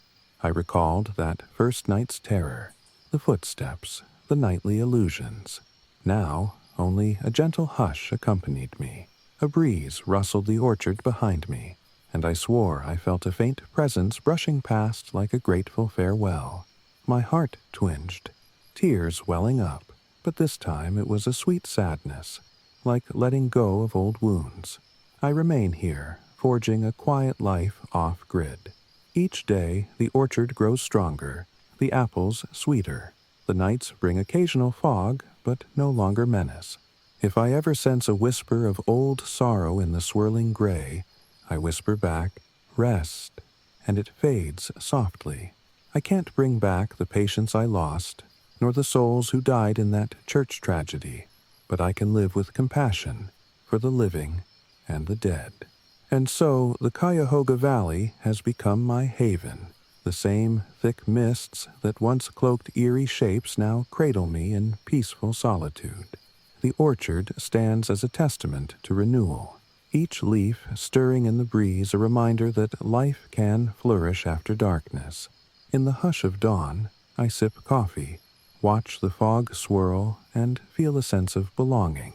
Maybe my choice to leave the hospital wasn't so crazy. Maybe this was exactly the prescription my aching spirit needed. Sometimes, I imagine the silhouettes of those who once roamed these ravines, free of anguish. A nurse's duty is to soothe pain where she can, even if that pain belongs to lost souls. I like to think my small act of acknowledgement, guided by Reverend's gentle presence, bridged a gap. The orchard thrives. I sleep soundly, and the fog, though still dense and mysterious, carries no more haunted footsteps, only a calm hush in the valleys of Cuyahoga. And I remain at peace in the quiet hush that no longer feels menacing, but comforting, like a friend's embrace in the gentle dawn light.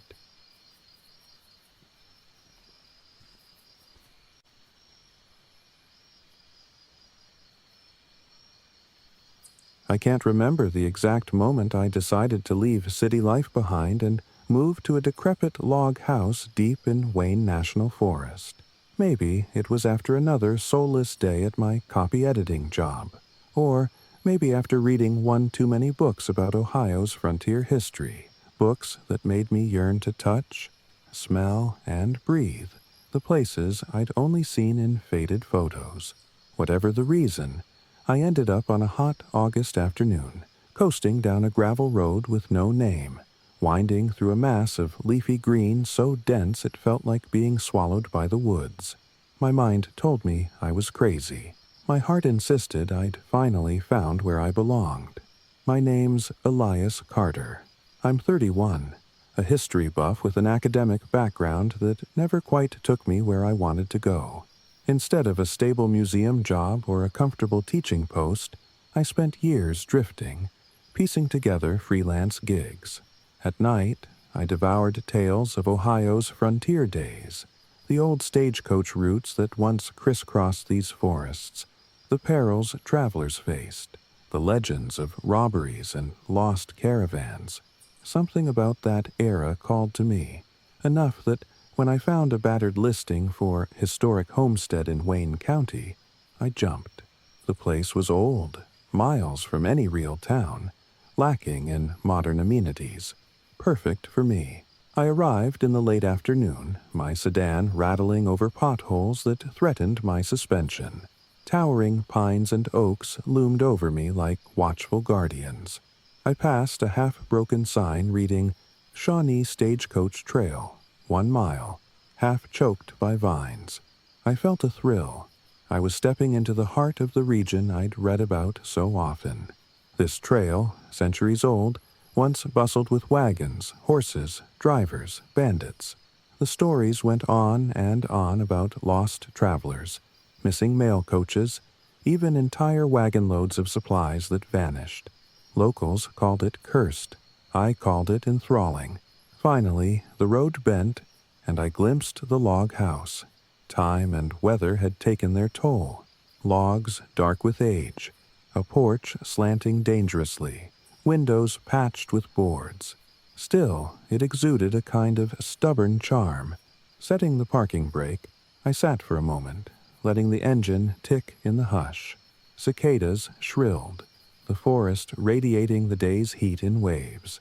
A sense of reverence sparked in me. This was frontier land, or close to it, a place where the past felt close enough to touch. Stepping out, I inhaled pine-tinged air, thick with humidity. Sweat beaded at my temples. I walked the short path to the porch, ignoring the protest of rotted boards. My key turned in the rusty lock with a squeal, opening onto a dim interior that smelled of dust and old wood. I flicked a switch out of habit. Nothing, of course. The listing had warned me the log house lacked any connection to the grid. I'd have to rely on a generator or rig up some small solar panels I brought with me. This was the off-grid life I'd signed up for. No regrets. The main room was a single open space, the walls layered with a patina of age. A stone fireplace took up one corner, big enough to stand in if I craned my neck. A rough ladder led to a small loft above. My meager furniture, a cot, a folding table, and some supplies would be enough for now.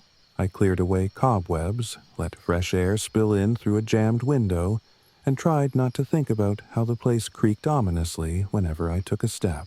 Night came quickly under the dense canopy of trees. I lit a couple of battery lanterns, sat on the porch with a can of soup, and watched the forest fade into dark shapes. A hush fell, broken by occasional hoots of owls. That hush made my skin prickle. I told myself it was just unfamiliar sounds that I'd adjust. Eventually, I unrolled my sleeping bag indoors. The forest lullaby was strangely soothing once I got used to it, and I dozed off imagining the old stagecoaches that once trundled along these very paths. But around midnight, a noise woke me, distant yet unmistakable. Hoofbeats, steady and rhythmic. My eyes flew open. Had a horse wandered onto the property? My heart pounded as the sound grew closer, clip-clop, echoing somewhere past the house. I grabbed a flashlight, creeping to the window. Darkness swallowed the yard except for the moonlit shapes of trees. No headlights, no visible glow. The hoofbeats continued a moment longer, then faded into nothing. I stood there, bristling with excitement and a touch of fear. This deep into the forest. Who'd be riding at midnight? The next morning, I poked around. No sign of hoof prints or an intruder's tracks. The yard's dirt remained undisturbed except for my own footprints. I scoured the edge of the old stagecoach trail, a rutted path running behind the property. Again, nothing. Possibly I dreamed it, but it felt too vivid. Unsettled, I decided to focus on chores, hooking up a small generator for occasional power, assessing the well behind the cabin for water. The day's heat bore down, and by noon, sweat drenched me. That afternoon, I ventured deeper into the forest, following the stagecoach trail. Patches of old cobblestones peeked through the dirt, as if after a heavy rain they might show more clearly. I snapped photos, thrilled to see evidence of the route's old infrastructure. My plan was to document everything, maybe write a blog or book about living on a historic trail. I found a few battered mile markers carved with faint numbers. My breath caught. I was literally walking the footsteps of pioneers, travelers, perhaps bandits. My heart soared. Near dusk, I returned to the cabin, crossing a shallow creek. That's when I spotted them. Wagon wheel tracks pressed in the soft mud. Fresh tracks, it seemed, curving along the creek's edge before fading on firmer ground. My pulse leapt. Horses? A real wagon? But no one used these trails now.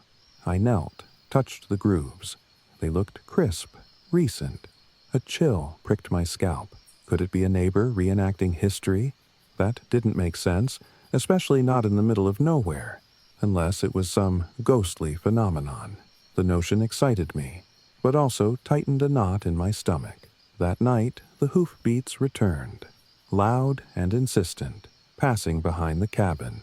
I rushed outside with my flashlight. The moonlight revealed only shifting shadows among the trees. The hoofbeats receded down the trail, echoing like a memory. Adrenaline spiked in my veins. I called out, "Hello?" No reply, just the whisper of leaves.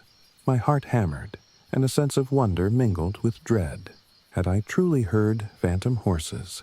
On the fourth day, I met Becca Marsh. She was a traveling blogger who wrote about obscure haunted sites, historical oddities, that kind of thing. We'd corresponded online, bonding over our shared love of frontier legends. She'd come to Wayne National Forest to explore rumored ghost stories. When she learned I'd moved here, she insisted on visiting. I half laughed, half pleaded for her to bring a fresh perspective. Maybe I was going nuts. She arrived in a dusty Jeep, stepping out with an excited grin and a recording device. "Elias!" she called, hugging me. "I can't believe you actually live out here now. This place is insane." I nodded, relief flooding me. "I know. Glad you're here. Some strange stuff's happening. Hoofbeats at night. Wagon tracks appearing in mud after rainfall. I suspect ghosts or illusions from the old stagecoach route." Her eyes lit up, as if I'd just handed her a Christmas present. That's exactly my jam. Let's see if we can gather evidence. She brandished her camera. If it's truly a phantom coach, I want a shot of it. That evening, we set up a small stakeout. We placed audio recorders near the trail behind the cabin, some motion-detect cameras on trees. As dusk fell, we chatted quietly on the porch. I told her about the stories I'd read of stagecoach robberies, travelers vanishing. She nodded, taking notes. Legend says a group of bandits haunted the route. People swore entire coaches disappeared. The driver and passengers never found. Maybe their spirits roam, replaying the night they died. A shiver crawled my spine. The idea of travelers eternally searching for their destination touched me with sadness. Or maybe criminals stuck in a loop, never escaping their evil deeds. We decided to wait until midnight, see if the hoofbeats or anything else manifested. Sure enough, around 11:30, we heard it. The distant rattle of wheels. My heart soared with a mix of terror and excitement. Hoofbeats followed. Clip-clop, clip-clop, accompanied by a faint squeaking. Becca's eyes widened, and she quickly flicked on her camera. We stepped off the porch, the moonlight revealing only trees and undergrowth. The sounds grew louder, as if a coach were rolling right past us. Then came a stifled scream that froze my blood. Becca gasped, gripping my arm. The night air felt charged, a heavy static pressing in. We glimpsed movement, shadows flickering between the trunks, the shape of a wagon or multiple silhouettes. My mind reeled. I pointed my flashlight at the trail, illuminating nothing. Yet the clatter of wheels and the pounding of hooves persisted, swirling around us. Becca's recorder blinked, capturing the audio while we stood there transfixed. Another scream, raw with agony, cut through the air. Then, in a heartbeat, it all vanished. The forest fell silent. The wind rustled leaves as though nothing had happened. For a long moment, neither of us moved. Finally, Becca exhaled. "That was no dream," she muttered, voice trembling. We literally heard a stagecoach pass by, screams, the whole works, and saw nothing. I nodded, my pulse still racing. It felt like a replay of something tragic. Maybe the ghosts are reenacting their final moments. We spent the rest of the night scanning the area, but the sounds didn't return.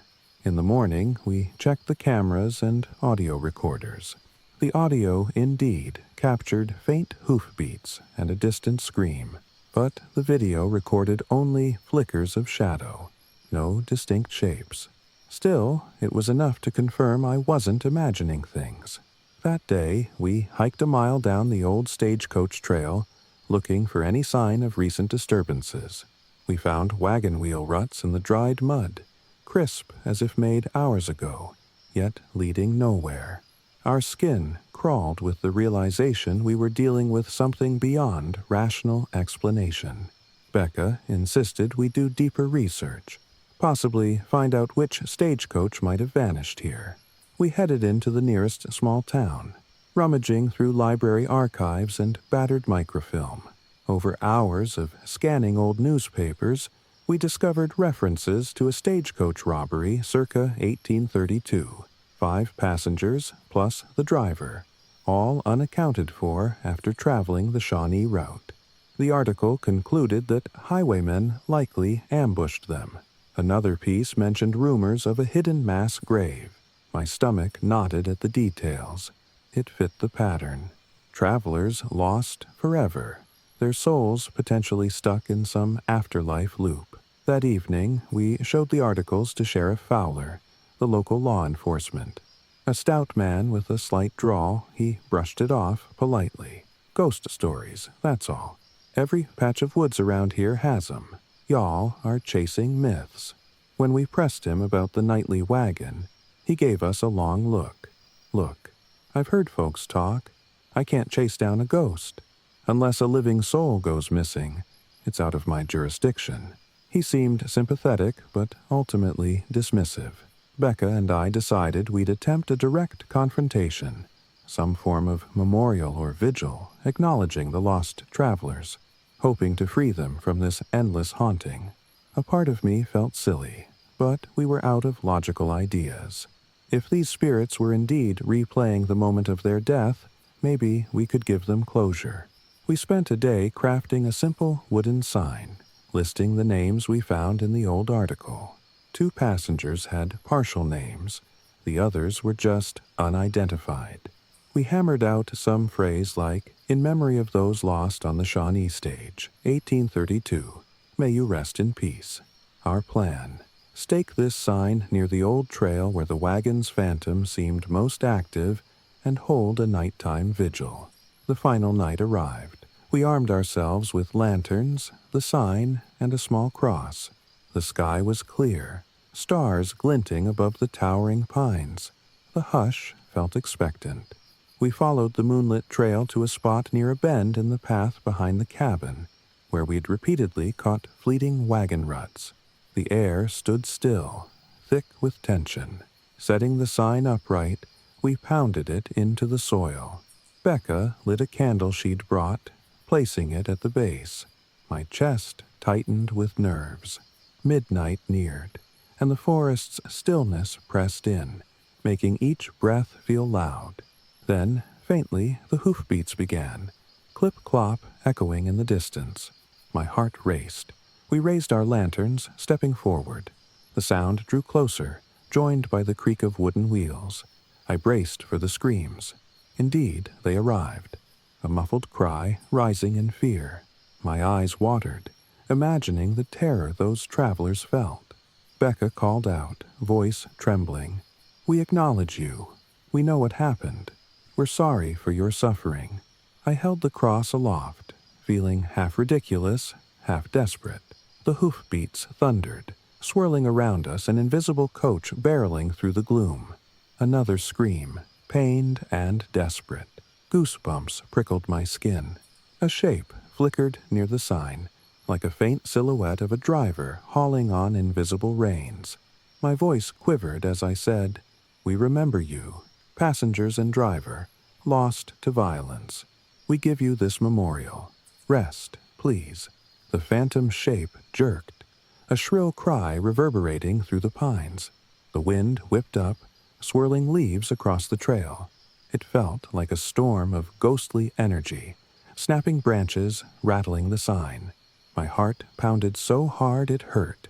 Then, in a flash, the shape vanished, the hoofbeats halting mid-gallop, the screams cutting off sharply. The swirling wind died. The forest exhaled a sigh of calm.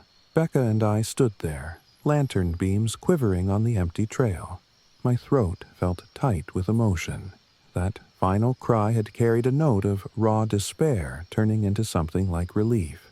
We waited, breath held, expecting more. Nothing. Just the soft chirp of insects returning. The hush that followed felt different, lighter, as though the air no longer crackled with tension. I squeezed Becca's hand, tears stinging my eyes. "I think that might have been it," I murmured. She nodded, tears glimmering on her cheeks too. "I felt something lift," she whispered. We stepped forward, steadying the memorial sign. It stood firm in the moonlight. The rest of the night we spent quietly, hearts still pounding, but no wagon or screams returned. At dawn, the trail lay undisturbed, no fresh tracks or ruts. The sign shone in early sunlight, a gentle reminder that those travelers had found some measure of peace. In the aftermath, the cabin's nights remained tranquil. No more phantom hoofbeats or flickers of lantern glow. When storms came, I heard only the natural roar of wind, not illusions of rushing wheels. Becca, satisfied we'd witnessed and resolved a genuine haunting, wrote an extensive blog post about it, though she left out the cabin's exact location, wanting to avoid a flood of ghost hunters. We parted ways with a warm hug. She teased that I was now the caretaker of the old stagecoach trail's memory. I laughed, but it felt right. I stayed on, continuing my off-grid lifestyle. The log house became a labor of love, patching leaks, reinforcing beams, rigging a small solar system for minimal lighting. Each day, I hiked portions of the stagecoach route, snapping photos of old mile markers or scraps of cobblestone, building a personal archive. With the nightly hauntings gone, a sense of harmony settled over the place. I could picture the coach's final ride in my mind, but it no longer terrified me. Instead, I felt gratitude for witnessing a slice of history that had transcended death. Occasionally, Sheriff Fowler dropped by, curious if things had calmed. I told him we'd heard no more ghostly ruckus. He gave a small nod, neither believing nor dismissing. A practical man. Perhaps he didn't want to poke at mysteries he couldn't solve with a badge. But I think he felt relieved, too. No more calls from spooked hikers or claims of screams in the night. Sometimes, folks from the nearby town visited, eager to glimpse the old frontier fanatic living off-grid. I'd offer them coffee, show them the local artifacts I'd collected, old nails, fragments of wagon parts, bits of broken lantern glass. Many found it odd or enchanting, and I quietly reveled in sharing the history. But I never forced them to believe in the ghostly coach. That was my own journey to accept. One crisp autumn evening, I walked the trail alone, watching leaves turn gold and red. The sign we hammered still stood near the bend, surrounded by fallen leaves. I knelt, brushing debris aside. My finger traced the carved words. In memory of the lost stagecoach travelers, 1832. May they rest in peace. A gentle breeze stirred, carrying the smell of dry leaves. I closed my eyes, imagining the night we faced those spirits, the swirl of phantom wheels. My chest filled with a quiet ache, half sorrow for their violent end, half gratitude that we'd helped them move on. I realized then how the land holds stories, some bright, some dark, all deserving acknowledgement. This old log house, the stagecoach route, the travelers who never reached their destination, they formed a tapestry of memory that shaped these woods. By living here, I became part of that tapestry. Maybe that's what I'd been seeking all along, to root myself in a place layered with history, to unravel its mysteries and offer a small measure of compassion for those who came before. In time, I might finish a manuscript about my experiences, a personal account of ghostly hoofbeats, midnight screams, and a final vigil that set restless souls free. Or maybe I won't. The quiet acceptance that I found is enough, a reminder that the past never fully dies. The hush of the forest at dusk is no longer menacing but comforting, as though the woods themselves exhale relief that the old tragedy is resolved. Even now, I can't say I regret leaving city life. Sure, living off-grid has its challenges. Unreliable solar power on cloudy days, hauling water from a distant pump, patching the roof after every storm. But each morning I wake to birdsong, the log walls glowing in sunrise, no footsteps of invisible horses on the trail. Each dusk, I watch the sky fade to purple behind the trees, feeling the hush settle in with grace rather than dread. I remain watchful, though. If a storm blows in, I'll glance at the trail with a quiet sense of readiness, half expecting to hear distant wheels. But it's always just the wind through pines, the patter of rain on leaves, and that's how I know the souls we encountered found peace. The cycle is broken, the final ride ended. In that silence, I find my own equilibrium, forging a life that honors the history beneath my feet, free from the ghosts of unburied travelers.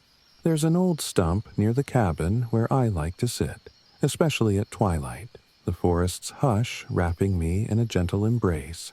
I'll watch fireflies dance above the ferns, or occasionally spot a deer ghosting through the undergrowth.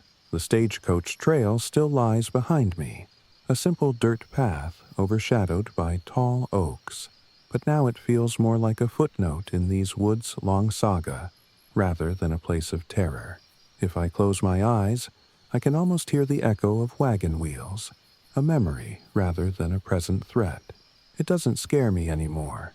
Instead, it brings a bittersweet sense of wonder at the ephemeral nature of life, and how acts of violence or sorrow can leave imprints that persist until someone cares enough to address them. That's how I see it. We faced those echoes, offered compassion, built a memorial. Maybe that's all any lost soul needs, a recognition that they mattered, that their story isn't forgotten. If so, I feel privileged to have played that role, bridging past and present in a single night's confrontation under a moonlit canopy. So I continue living in this log house. I spend mornings chopping wood, afternoons exploring more of the forest's hidden corners. When it rains, I read old documents about Ohio's frontier days, letting my mind wander among the caravans and bandits. Sometimes I find battered relics under the floorboards, nails, shards of pottery, even a tarnished coin. Each discovery stokes my love of history. The nights remain tranquil now, the only ghosts drifting in my imagination rather than haunting these halls.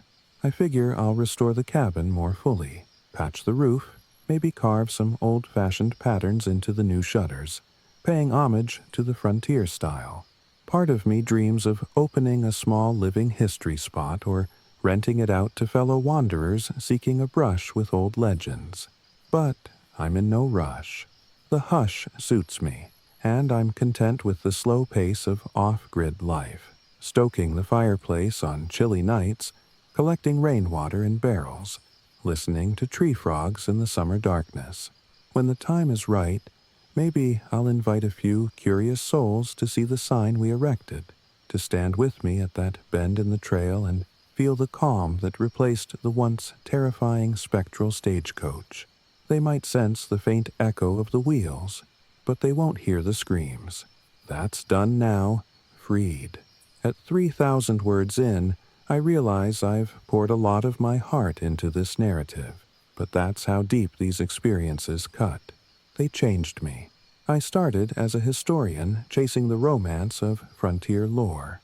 I ended up living a ghost story that tested my courage, my empathy, my sanity. In quiet moments, I recall the night with Becca, the swirling hoofbeats, the final scream, the hush afterward, and feel both pride and humility. We didn't solve a puzzle so much as show kindness to tormented spirits. We offered them a new ending to their story, because that's what any tragedy deserves, an ending that acknowledges the pain but also lets it rest. The old stagecoach route has seen enough fear.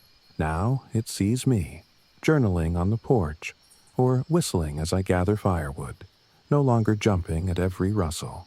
Wayne National Forest remains vast and mysterious, yes, but not malevolent. If the spirits once roamed in anger or sorrow, they roam no more. I stand at the edge of the clearing behind the house now, gazing at the first hints of autumn color brushing the treetops. My day's work is done. The orchard I plan to start is just a patch of cleared land and a few saplings. But the promise is there, just like the promise that this old house, quiet and sturdy, can be a place of warmth rather than fear. Some nights I light a lantern and stroll the trail, letting the soft glow illuminate the worn path. I'll pause at the memorial sign, breathing in the forest's nocturnal hush, unafraid of phantom wheels. The sign stands firm, worn by weather, but still legible, in memory of the lost stagecoach travelers. May they rest in peace. I hope passers-by, if any dare to wander so far, will read it and sense the same peace I do. And maybe that's the sum of it. All the hidden corners of the world and the old tragedies that linger just need someone willing to face them with empathy. I faced them, with a little help from a blogger named Becca, a dash of historical curiosity, and a willingness to believe. In the end, I found something more precious than a mere ghost story. I found a harmony between past and present, a sense that every piece of land carries stories layered over centuries. Some stories are bright, some dark, but acknowledging them can bring wholeness to both the land and the living. Wayne National Forest cradles me now, each dawn a gentle invitation to keep exploring, each dusk a reminder that even in the deepest shadows, light can be found. My old city life is a distant memory, overshadowed by the profound quiet of these woods, and the memory of the stagecoach that once rattled by in spectral echoes remains a testament to how the past can indeed haunt us, until we lay it to rest with compassion and a simple sign by a lonely dirt trail. Yes, that's how I'll end this story, in the hush of a sunset, stepping off the porch to gather kindling for the night's fire, not flinching at the slightest noise. Because in Wayne National Forest, I'm home. The ghosts have moved on, leaving behind only the gently sighing pines, the distant gurgle of a stream, and the soft beat of my own heart echoing in a place once crowded with spirits now set free.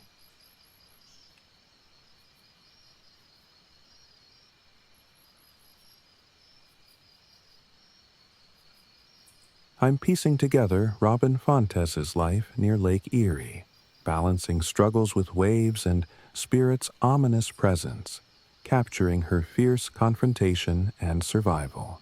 I remember the first time I glimpsed Lake Erie from the bluff, a vast, steel-gray expanse under a bruised sky. My heart fluttered at the sight. I'd been driving for 8 hours straight, fleeing the dull heartbreak of my last failed job in the city, telling myself this off-grid venture on the Ohio shore would be exactly what I needed. When I finally pulled to a stop, my old hatchback skidded in loose gravel, and I sat there, gazing at the restless water. It felt like the lake itself was sizing me up, deciding if I was worthy to stay. I call myself a traveling watercolor artist, though I guess I'm more of a drifter who loves painting dramatic skies and moody seascapes.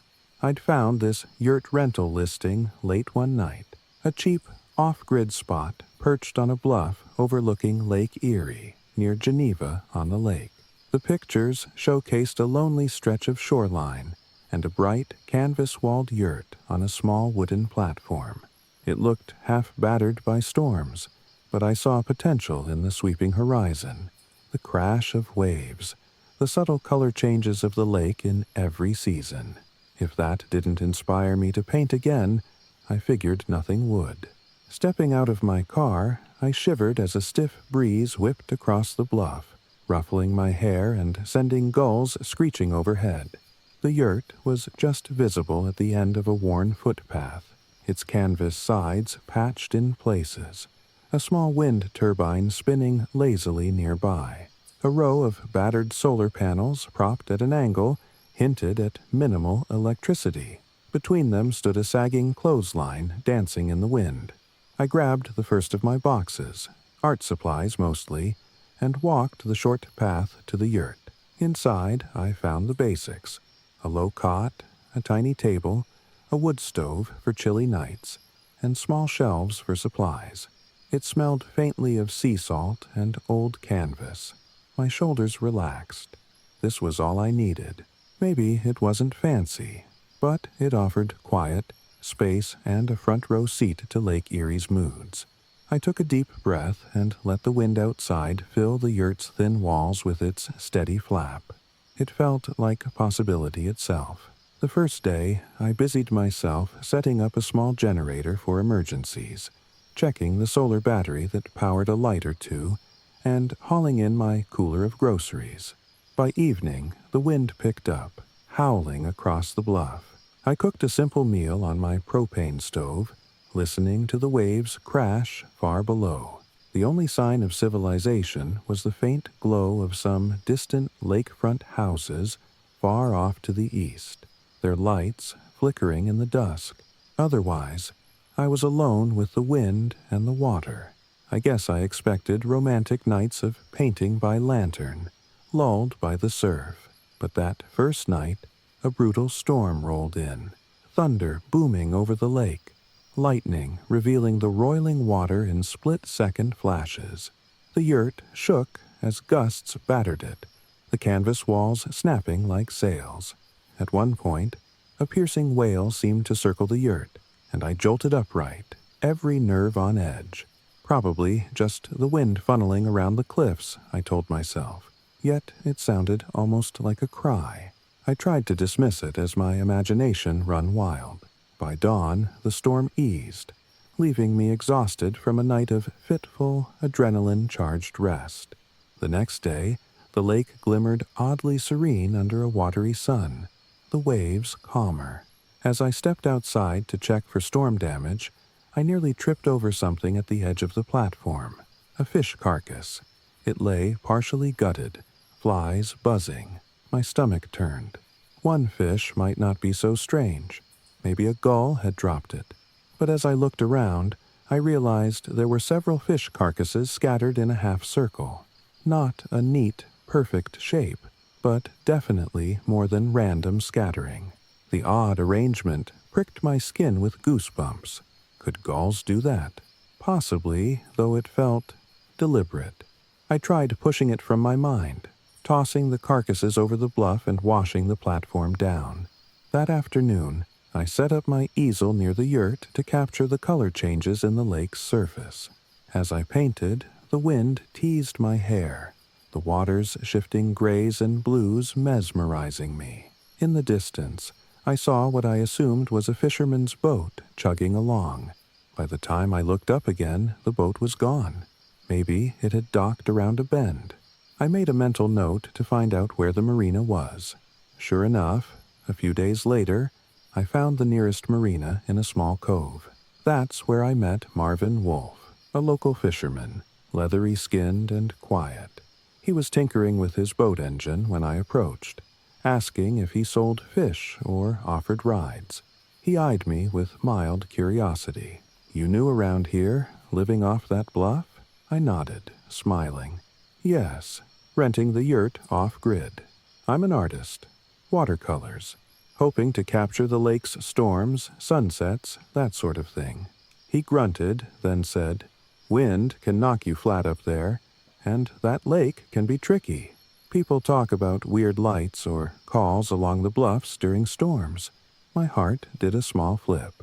Calls? Marvin shrugged, fiddling with a wrench. "Some say they hear whales or see orbs dancing on the water. Old legends. Might be a spirit or banshee. Could just be the wind howling over the waves." He paused, throwing me a guarded look. "Anyway, if you see anything, best keep your distance." I offered a shaky laugh, but inside my pulse thudded. The memory of that eerie wail at night returned, and the fish carcasses arranged oddly. Could it be an actual spirit or something? The rational side of me said no, but fear buzzed in my skull. Back at the yurt, I tried to focus on painting. The breezy afternoons allowed me to capture dynamic cloud formations, brush strokes swirling with grays and purples.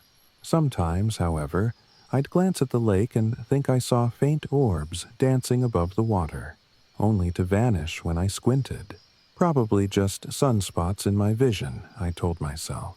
Yet each night, the waves carried a faint undertone of lament, as if the lake itself moaned.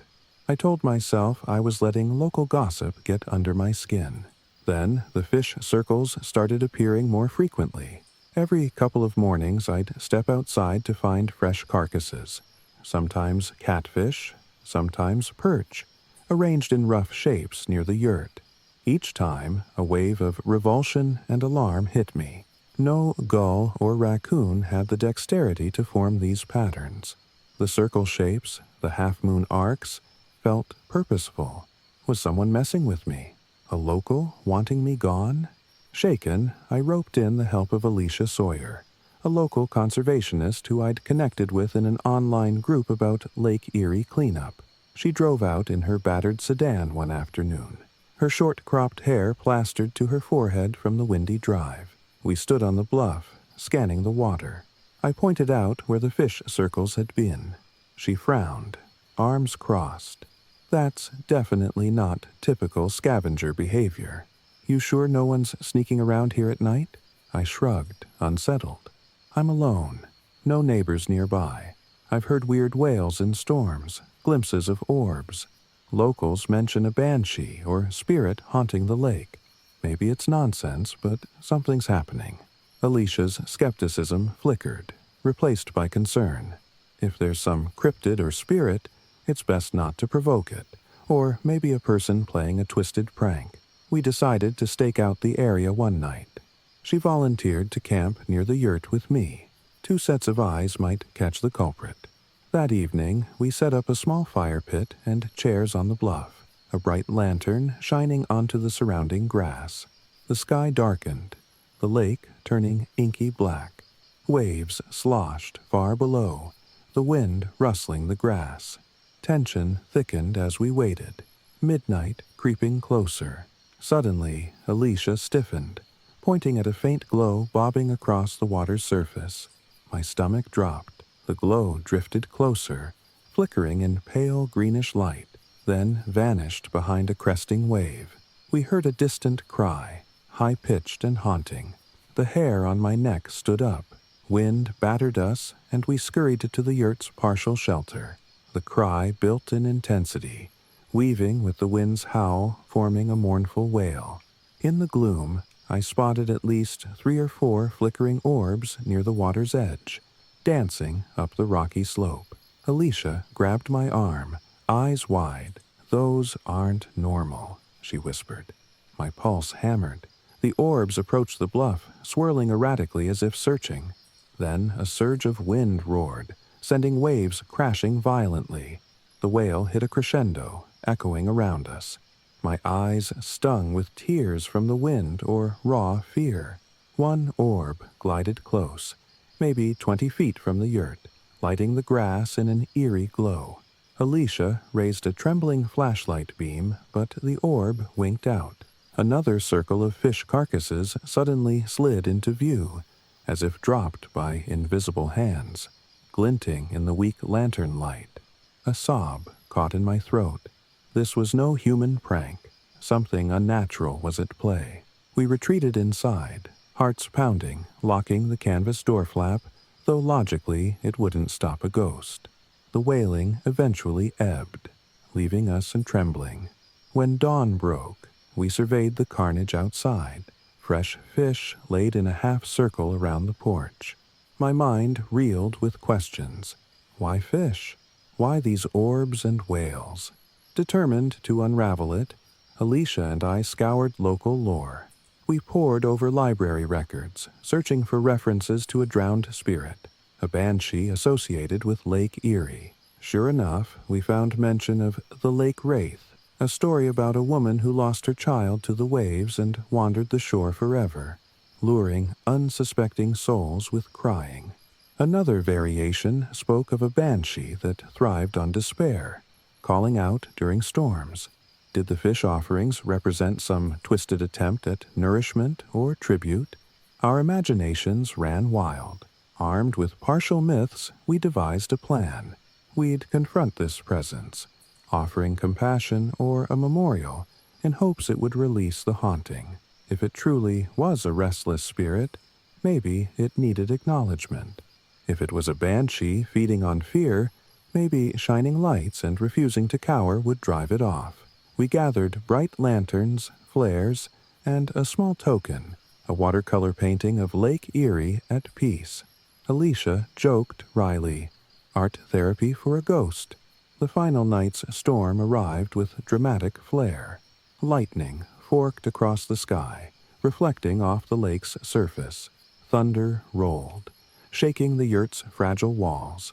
Rain battered us in horizontal sheets, the wind howling. We stationed ourselves outside anyway, huddled in ponchos, bright lantern beams slicing through the dark. The storm whipped up waves that crashed against the rocks, echoing with a roar.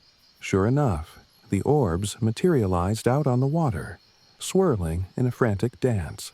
The wail rose, laced with raw sorrow, sending chills down my spine. Rain drenched us, but we forced ourselves forward, shining our lights. Alicia lifted the painting overhead, rain splattering the paper. "We see you," she shouted against the wind. "We acknowledge your pain. We're not here to harm, but we won't be lured to doom." My teeth chattered from cold and fear. Another lightning flash revealed at least half a dozen orbs drifting closer, luminous in the raging storm. The wail crescendoed, twisting into a banshee scream that stabbed at my ears. I nearly dropped my lantern. The orbs flitted around us, skipping across the bluff. One soared behind me, and I whirled, heart pounding. Alicia fumbled with a flare, igniting a bright red glow. The harsh light seemed to push the orbs back a few paces. Then I set the watercolor painting down on a flat rock.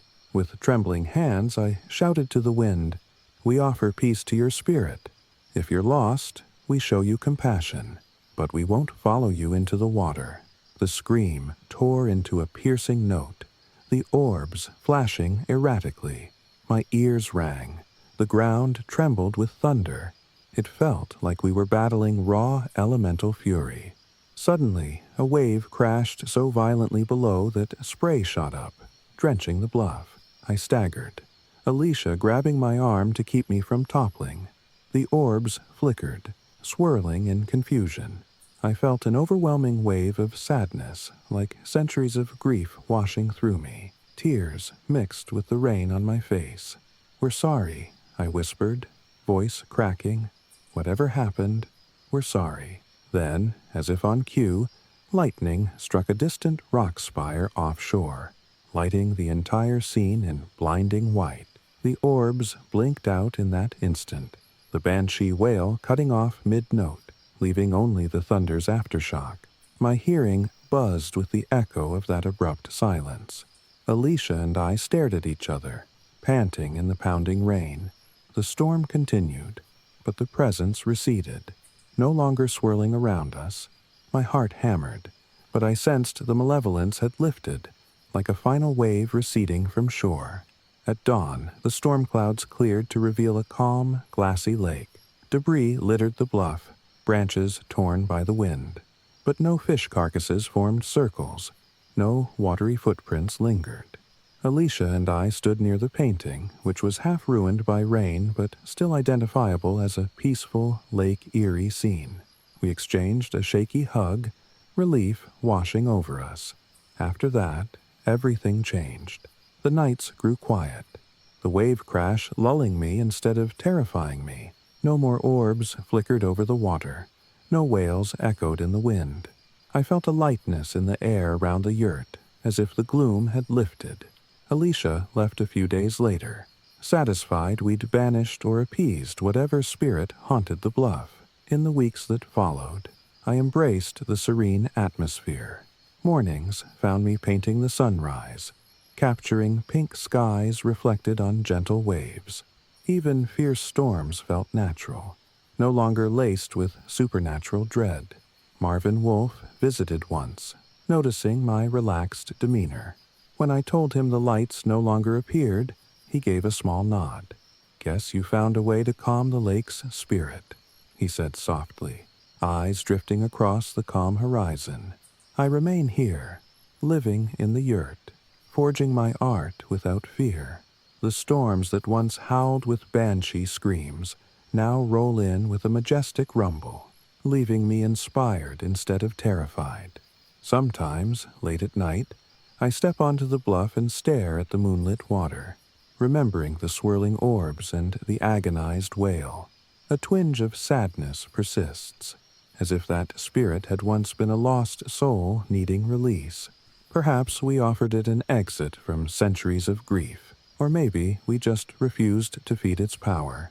Either way, the hush that replaced its cry feels healing, for the lake, for me, and for any restless presence that once prowled these shores.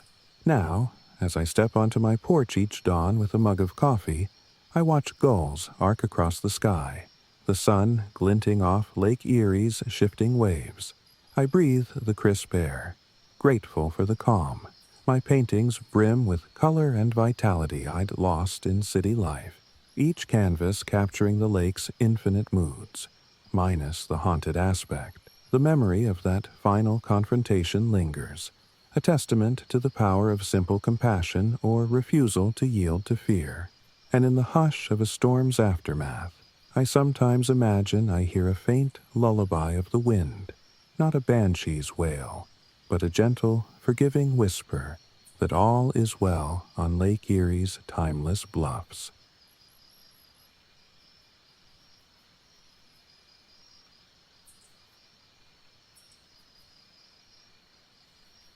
I still remember the first time I heard the desert wind moan through the canyon, a low, keening sound that fluttered under my ribs like a trapped bird.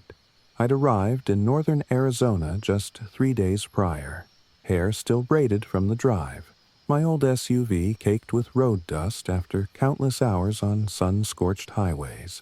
From a distance, I'd glimpsed a jagged canyon carved into the plateau, red rock walls illuminated by a merciless sun, my destination, my new home. I'd always pictured Arizona as an endless desert, but this canyon near Navajo territory was something else, rugged, primal, ancient in a way that made me feel my own smallness. It's precisely why I'd chosen it. My name is Sierra Brooks. I'm 29, once a wilderness guide, now an off-grid homesteader, or so I hope. I'd spent years leading tourist treks in more tamed corners of the Southwest, but over time, something in me soured on the commercial side of it all. Guests checking boxes, snapping selfies, never lingering to feel the land's pulse. My boss sold it as adventure tourism, but I was after a deeper communion. So I left the guiding gig, saved up, scoured ads, and found a battered trailer listing perched in an obscure canyon. Minimal water, no electricity aside from a small solar array, and miles from any real road. Perfect, or so I told myself. My first encounter with the place was both breathtaking and unnerving. The canyon soared on either side, rock faces streaked with iron oxide bands in orange and crimson. My trailer, little more than a shipping container someone had half converted, rested against a rocky outcrop, anchored by concrete footers. A pathetic solar rig stood on a metal frame, angled to catch the fierce sun. A small water cistern, presumably for rain catchment or trucked-in water, sat behind. I stepped out of my SUV, the desert's heat slamming me like an invisible hammer. The dryness made my eyes burn. But inside, I felt a flicker of wonder. The canyon wasn't just scenic. It hummed with a presence, a subtle energy, as though the rocks had witnessed countless generations pass by. The first couple of days, I busied myself unloading supplies. Canned goods, a cooler, a half-dozen jugs of water, some seeds for a small garden. I found a nook for my sleeping bag in the trailer's main space, which was essentially one open room with a tiny kitchenette unit. At least it had a propane stove. My bathroom was a composting toilet in a curtained-off corner. Primitive, yes, but I felt an odd thrill at living so close to the land's raw spirit. My phone had 0 bars. That was expected. I'd warned my friend Jonas Kim, an online buddy who'd teased me about going full hermit, that I might only check in when I drove to the nearest town, which was at least 90 minutes away. On my first evening, I climbed a small ledge behind the trailer to watch the sunset. It was spectacular, a riot of red and gold saturating the sky, bathing the canyon walls in fiery glow. I sat there, hugging my knees, the desert wind thrumming in my ears. But as dusk deepened, a subtle wariness crept in. Shadows pooled in the canyon's corners, shifting in the half-light. The wind's whisper seemed to carry half-formed words. I told myself it was the typical hush of desert nights, playing tricks on a mind not yet accustomed to solitude. Shaking off the chill, I returned to the trailer, unrolled my sleeping bag, and fell into a dreamless sleep. The next day, I rose at dawn, determined to explore. I strapped on boots, a sun hat, a canteen of water, and ventured deeper into the canyon. Slopes of red rock, dotted with cactus and hardy brush, rose around me. My boots slid on gravel, occasionally stumbling over twisted roots. After an hour, I found a dry wash meandering through the canyon floor. Perfect spot to scout for a possible garden patch if the seasonal rains moved water down here. The air shimmered with heat. I checked my canteen, already half empty. I needed to ration carefully or find a stable water source. That was the challenge of living off-grid in a desert environment. But I'd spent years guiding tourists in harsh landscapes. I knew the ropes. Yet, the further I walked, the more I sensed an undercurrent of tension in the land. Maybe tension is the wrong word. More like an alert awareness. Twice I felt watched, scanning the ridges above for hikers or animals. I saw nothing except swirling dust devils. The second time, though, I spotted a flicker of movement, a silhouette perched high on a ledge. My heart jumped. A person out here? But when I blinked, the shape was gone. Probably a trick of the sun, or some boulder misread by my tired eyes. That evening, I found footprints near my trailer's edge, pressed into a patch of sandy soil. They were human footprints, if a bit large, spaced oddly far apart. My pulse quickened. No one was supposed to be around for miles. The nearest Navajo reservation was quite a distance away. I'd hoped to eventually talk with them about local stewardship. Could someone from the reservation be passing by, curious about the new occupant? It unsettled me that they hadn't made contact, but maybe they were just scouting. I told myself not to panic, but a knot of worry twisted in my gut. The next morning, I drove into the small desert town about 90 minutes away to grab more water and some building materials. I was determined to set up a better rig for water catchment, maybe patch the trailer's leaks. While there, I visited a tiny library that also functioned as a visitor center.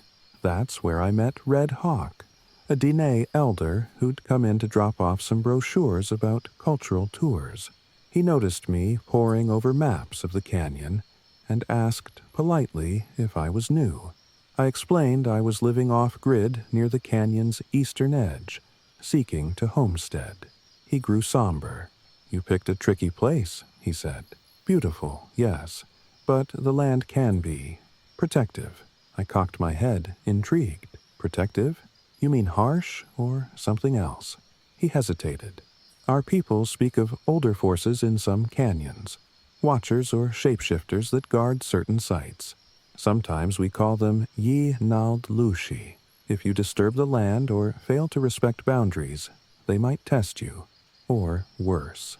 His eyes flickered with sincerity. I felt goosebumps rise on my arms. I admitted I'd felt watched. He nodded gravely, advising me to tread carefully, maybe leave small offerings or show respect if I felt any presence. "If you see something strange, do not chase it," he warned. Acknowledgement is enough. Thanking him, I left. A swirl of both fascination and anxiety in my belly. A shapeshifter. A desert entity. My rational side balked, but the footprints and silhouette were fresh in my mind.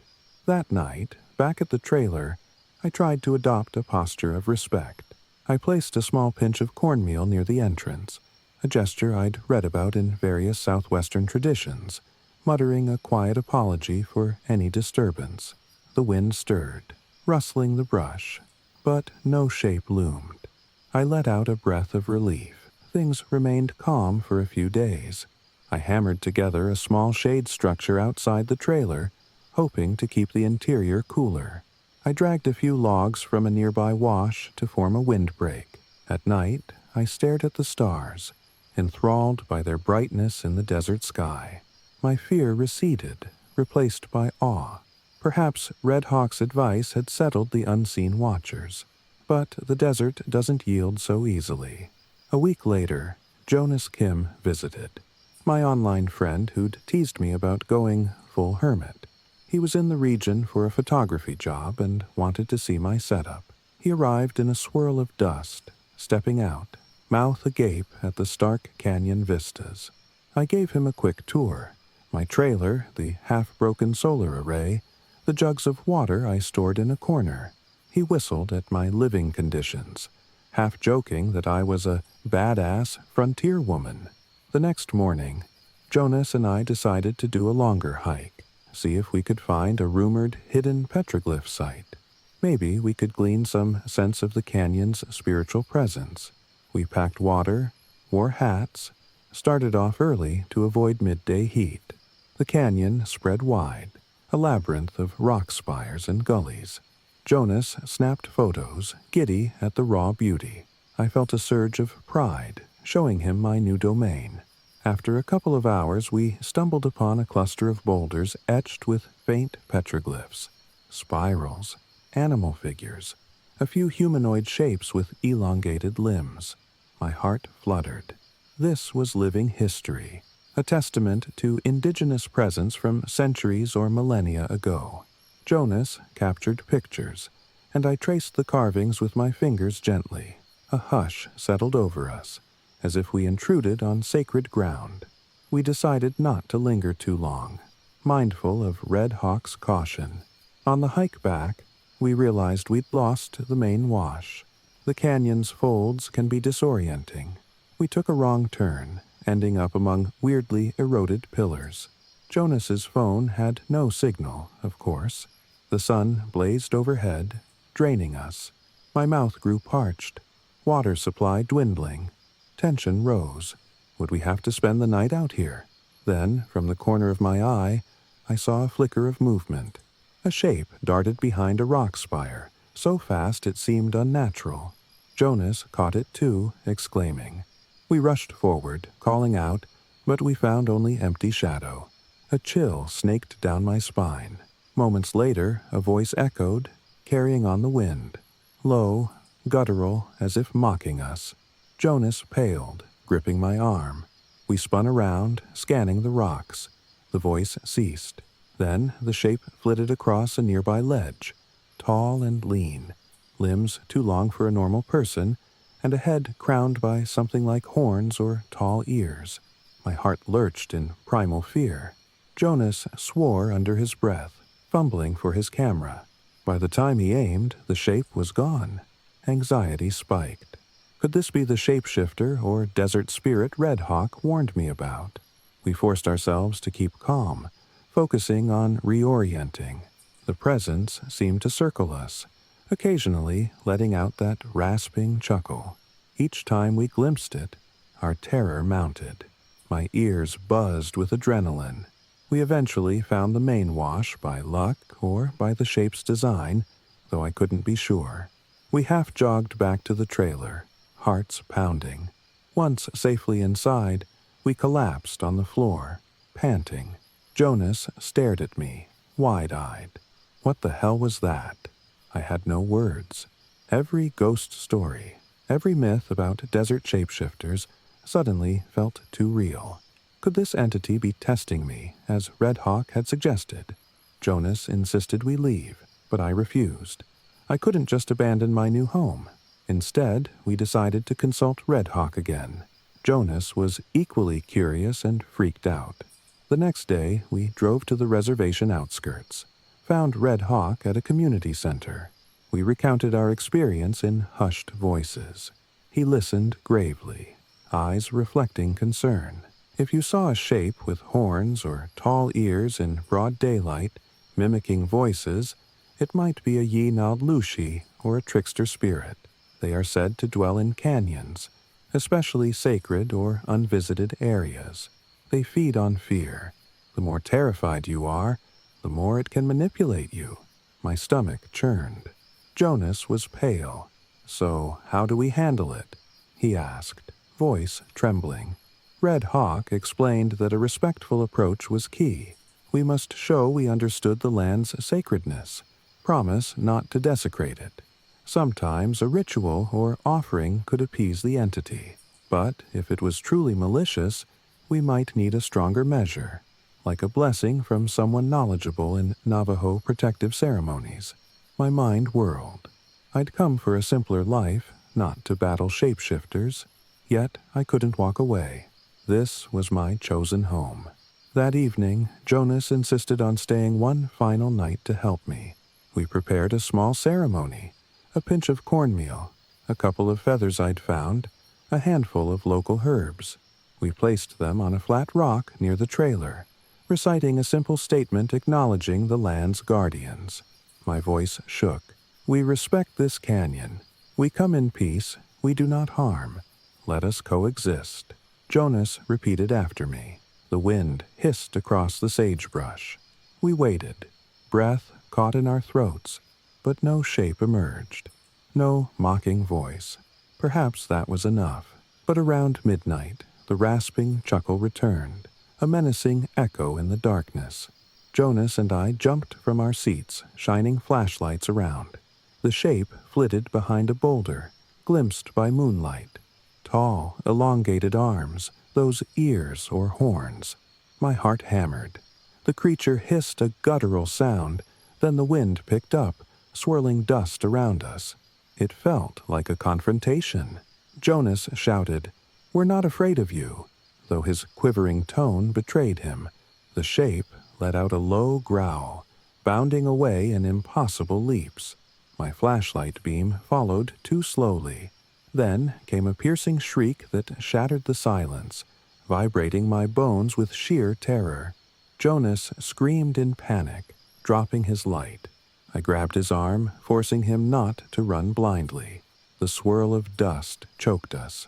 For an instant, the shape lunged close enough that I saw glinting eyes in a face half human, half beast. Then, with a final hiss, it vanished over the ridge. The night air fell silent again, leaving us trembling, collapsed to our knees. We'd confronted it, or it had confronted us, and we'd barely kept our wits. Dawn found Jonas packing up, face set. He said he admired my courage, but he couldn't handle this. I understood. We hugged, parted ways, me feeling more alone than ever. But also, I felt a spark of defiance. I refused to let a shape-shifting entity drive me away. If fear fed it, perhaps standing firm, respecting boundaries, might starve its power. In the following days, I made daily offerings of cornmeal near the canyon's edge, reciting quiet thanks to the land for sheltering me. The shape rarely appeared, but the tension lingered, an occasional echo of that rasping laugh drifting on the wind. Once, I glimpsed footprints near my trailer again, large, clawed impressions that made my blood freeze. Yet no direct attacks followed. A standoff, perhaps. A week later, I decided to attempt one final act of harmony. I'd carve a small sign in Navajo and English, reading, "With respect to all spirits of this canyon, we live in peace." Red Hawk helped me with the correct Diné phrasing. He also gave me a small protective charm, an intricately woven token said to guard against harmful spirits. I hammered the sign into the stony ground near the trailer, placed the charm on top, and offered a final pinch of cornmeal. That night, storms rolled in. Lightning split the sky over the canyon. Thunder rattled the trailer. I half expected the shapeshifter to strike during the chaos, but as I huddled inside, only the wind and rain battered me. The next morning, the sign still stood, the charm unscathed. The footprints around the trailer were gone, washed away by the storm.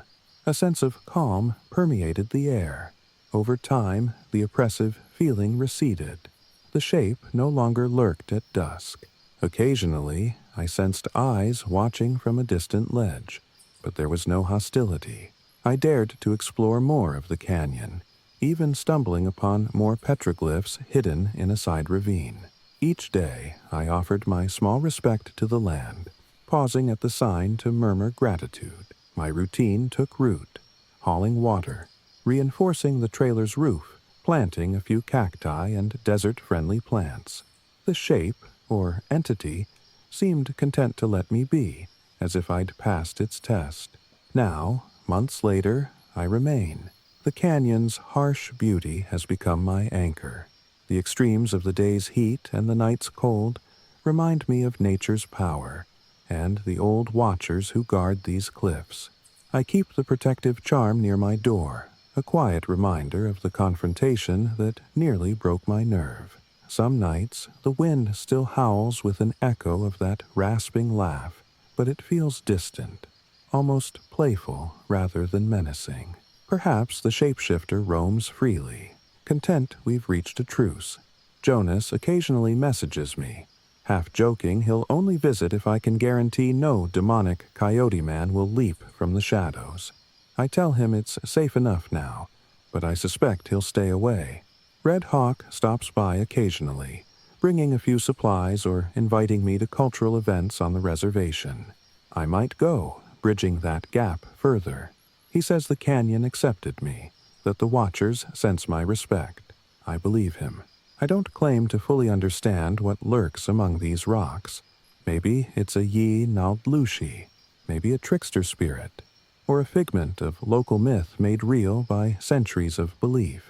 But I know it's no mere bedtime story. I faced it, felt its malice and cunning. Yet I also glimpsed an intelligence that responded to respect. Our fragile peace stands, so long as I don't desecrate the canyon or let fear rule me. Each dawn, I wake to the red sun cresting the canyon rim, painting the rocks in glorious color. I brew coffee on a small propane stove, sipping as the desert comes alive with lizards scuttling across stones. The day passes with chores, checking solar panels, hauling water from the distant well. In the cooler hours near sunset, I often climb a small ridge to watch the sky explode in pink and gold. The wind tangles my hair, carrying the faint memory of that first eerie moan, but it no longer sends ice through my veins. Instead, I feel a solemn gratitude for coexisting with powers older than I can fathom. Occasionally, I find small tokens left near the sign, arrangements of pebbles or feathers, maybe placed by a passing traveler or by something else. I treat them carefully, moving none, letting the desert keep its secrets. My trailer stands stoic, battered by dust storms but intact, a beacon of my new life. I have few regrets, the ghosts of my guiding days, the regrets from a life that felt too commercial, have melted into the desert heat. Here, I shape my own destiny, forging a deeper bond with the land's raw spirit. At night, the stars overwhelm me, countless pinpoints in a black sky, the Milky Way arcing overhead.